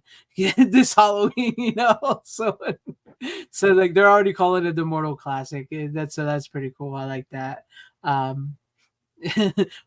No, he failed. Those kids died. Yeah, it says, you know, it's your theory. You know, I would like to think you would too, but I doubt it. I doubt he actually succeeded. And we all know Cochran survived, so it's creepy. It's a very creepy movie. It does have like this undertone to it that's just like it's weird and creepy altogether. And like I said, I was noticing this time around, like the people in the movie themselves are not. They're not all really generally great people. Even Tom Atkins' character, you know, he's a serial womanizer. You know, he doesn't even really care that much for his kids. The woman that he keeps calling at the doctor's office to check on everything, clearly she's been with him. I mean, the guy's daughter. I mean, she seems like a good person, but she just goes right ahead and screws this guy right off the bat, staying at this hotel. So,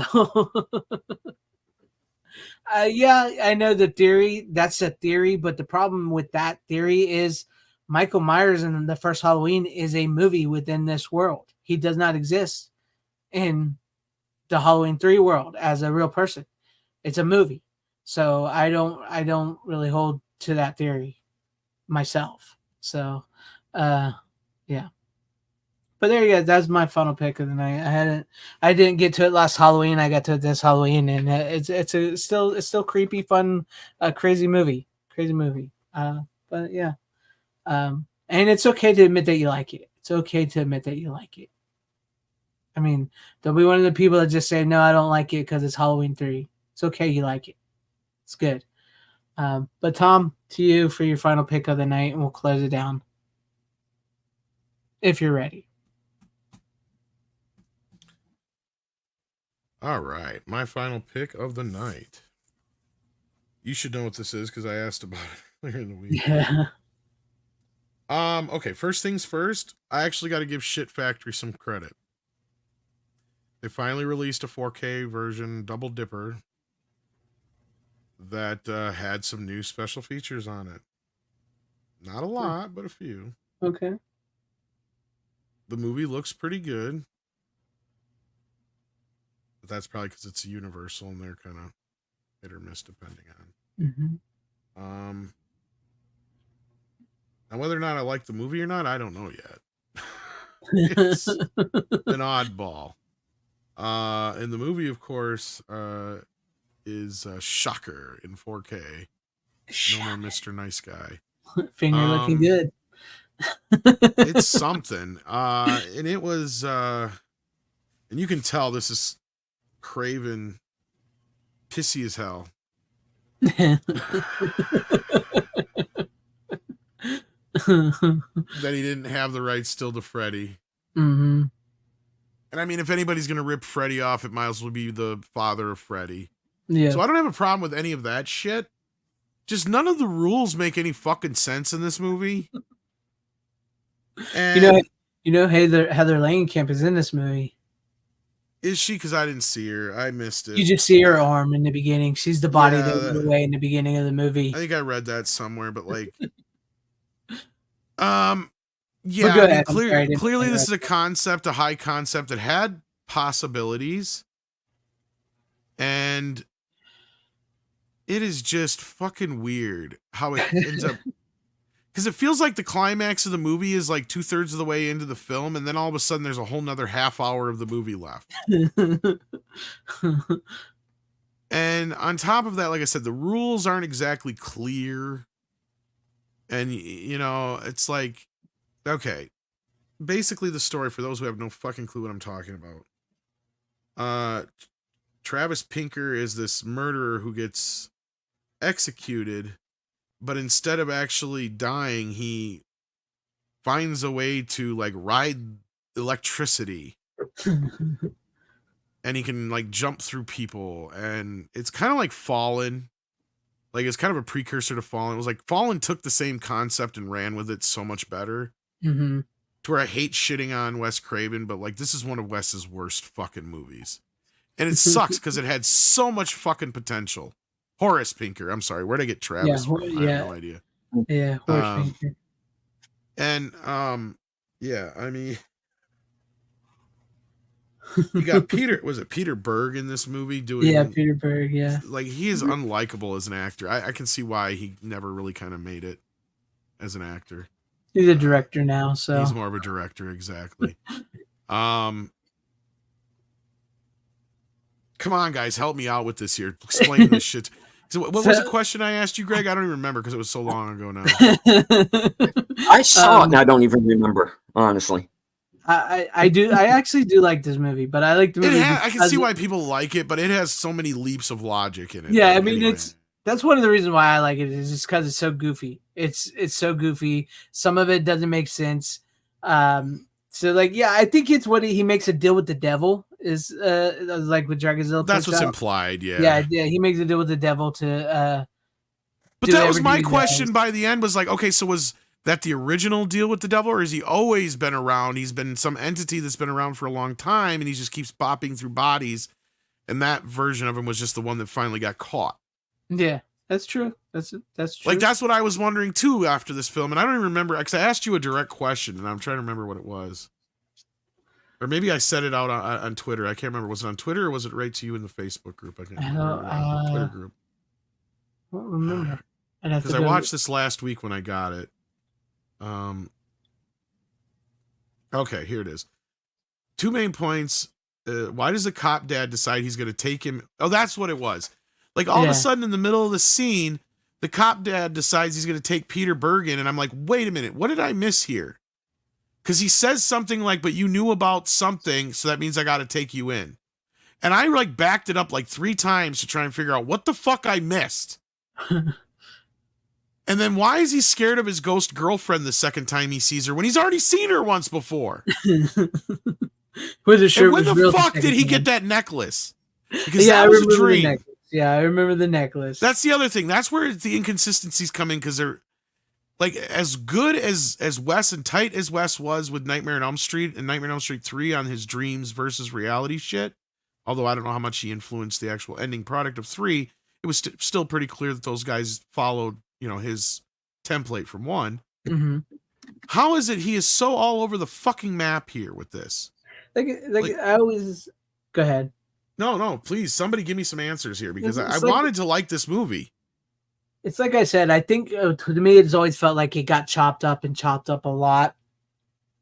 You know, typical Wes Craven thing is he's making a movie, interference, he can't do this, he can't do that. That's what I always felt like. I mean, he managed to make a movie that was more batshit crazy than Deadly Friend. That's true. But that movie was interfered as well. That one, they have a reason. This one I'm trying to figure out. I don't know. I think maybe because this is part of his 2-picture deal that he got for this and People Under the Stairs. And People Under the Stairs was a financial success. I know this one was not. Yeah, that one wasn't very successful. But I'm just sitting here going, you had so much wasted fucking potential in this movie. And it could be what you're saying is that we're missing so much context somewhere between cuts. That could very well be. I wouldn't be surprised. I always felt like there was stuff cut out of it. But if somebody can explain some of this movie to me in the... I wish I would have watched it so I could help you out a little bit because it's been a while since myself. Because I was thinking about, I told you I was thinking about buying the 4K, but I just really just like to need the 4K disc. I don't need And the Blu-ray Scott stuff. brings up the good point here too. Is like it's like they took the Elm Street corny humor too far and forgot that it was a horror movie. Like, yeah, that's the other thing. Is like if this is Wes's answer to what they did to Freddy, he goes full bore. Yeah, because he does like he's cracking jokes, traveling through TV channels and everything, and that's the fun part of the movie. And it feels like they could have done more with that, Mhm. especially considering when this movie came out, it was like the height of, the cable craze. Mhm. Like that's about the time we started saying 500 channels and nothing on. Yep. I mean, so like, yeah, you could have. I mean, this could have been a lot like that John Ritter movie. Oh yeah. Stay tuned. Yeah. Stay tuned. Yeah. Sorry, I had you on. But a horror version of it. Oh no, I'm actually surprised we got through 10 fucking movies of mine and your guys' is what, 5 and 6 or whatever it was. Yeah, I like 6 myself. In 3 hours now. This has got to be, not only is it a record for me, I think this is the most movies I've ever brought on that weren't part of a set. Yeah. If I'm not mistaken. Somebody correct me if they remember otherwise, but I think this is the most I've ever brought on that weren't part of a set. Yeah, I think this must be brought on like that, is where it's like one at a time. You didn't even double any up, so it's all good. No, yeah, I get all your points. I could have watched more. Yeah, I wish I could have watched more. I actually watched some streaming shit and plus saw Venom and stuff. So yeah. I did watch a Full Moon movie that I wish I had on Blu-ray. I would have brought it on, but it called Hideous. Do I have that one? I think I have that one on Blu-ray.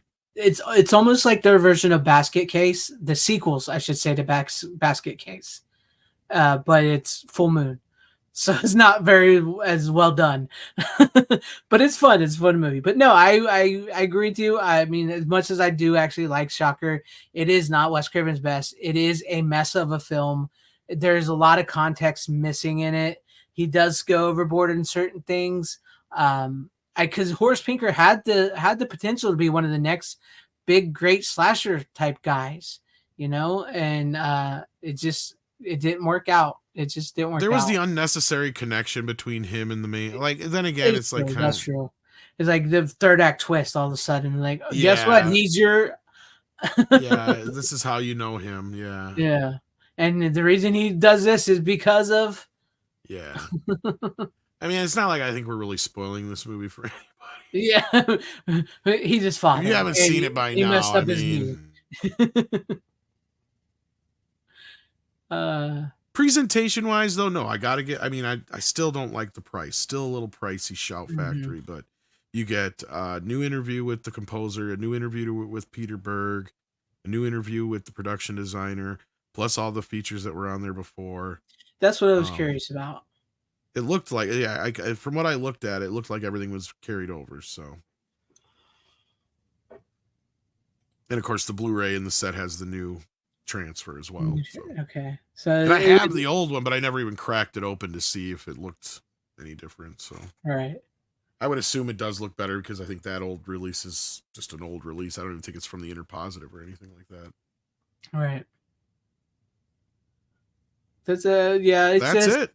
Yeah, it's the Shocker's a bit of a shocker. It was, but not in the way I was hoping. I was hoping to love it, and I ended up thinking, like, what the fuck? But then again, like I'm telling you, that's why I liked it, because it's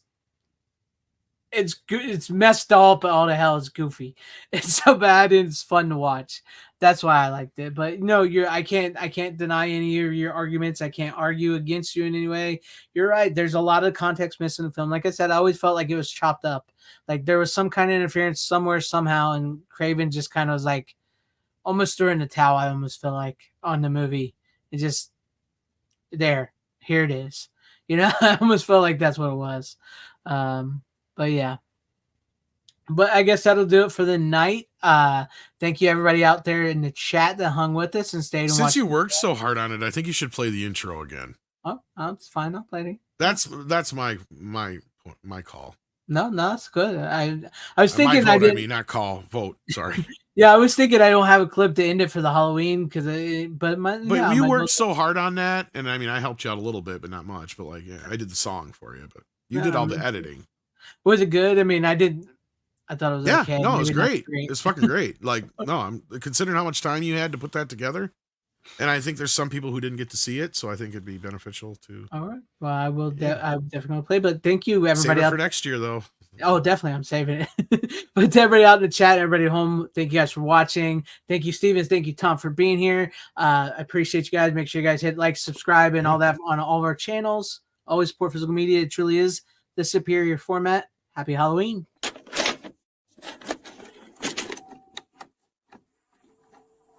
Here's to Devil's Night, my new favorite holiday.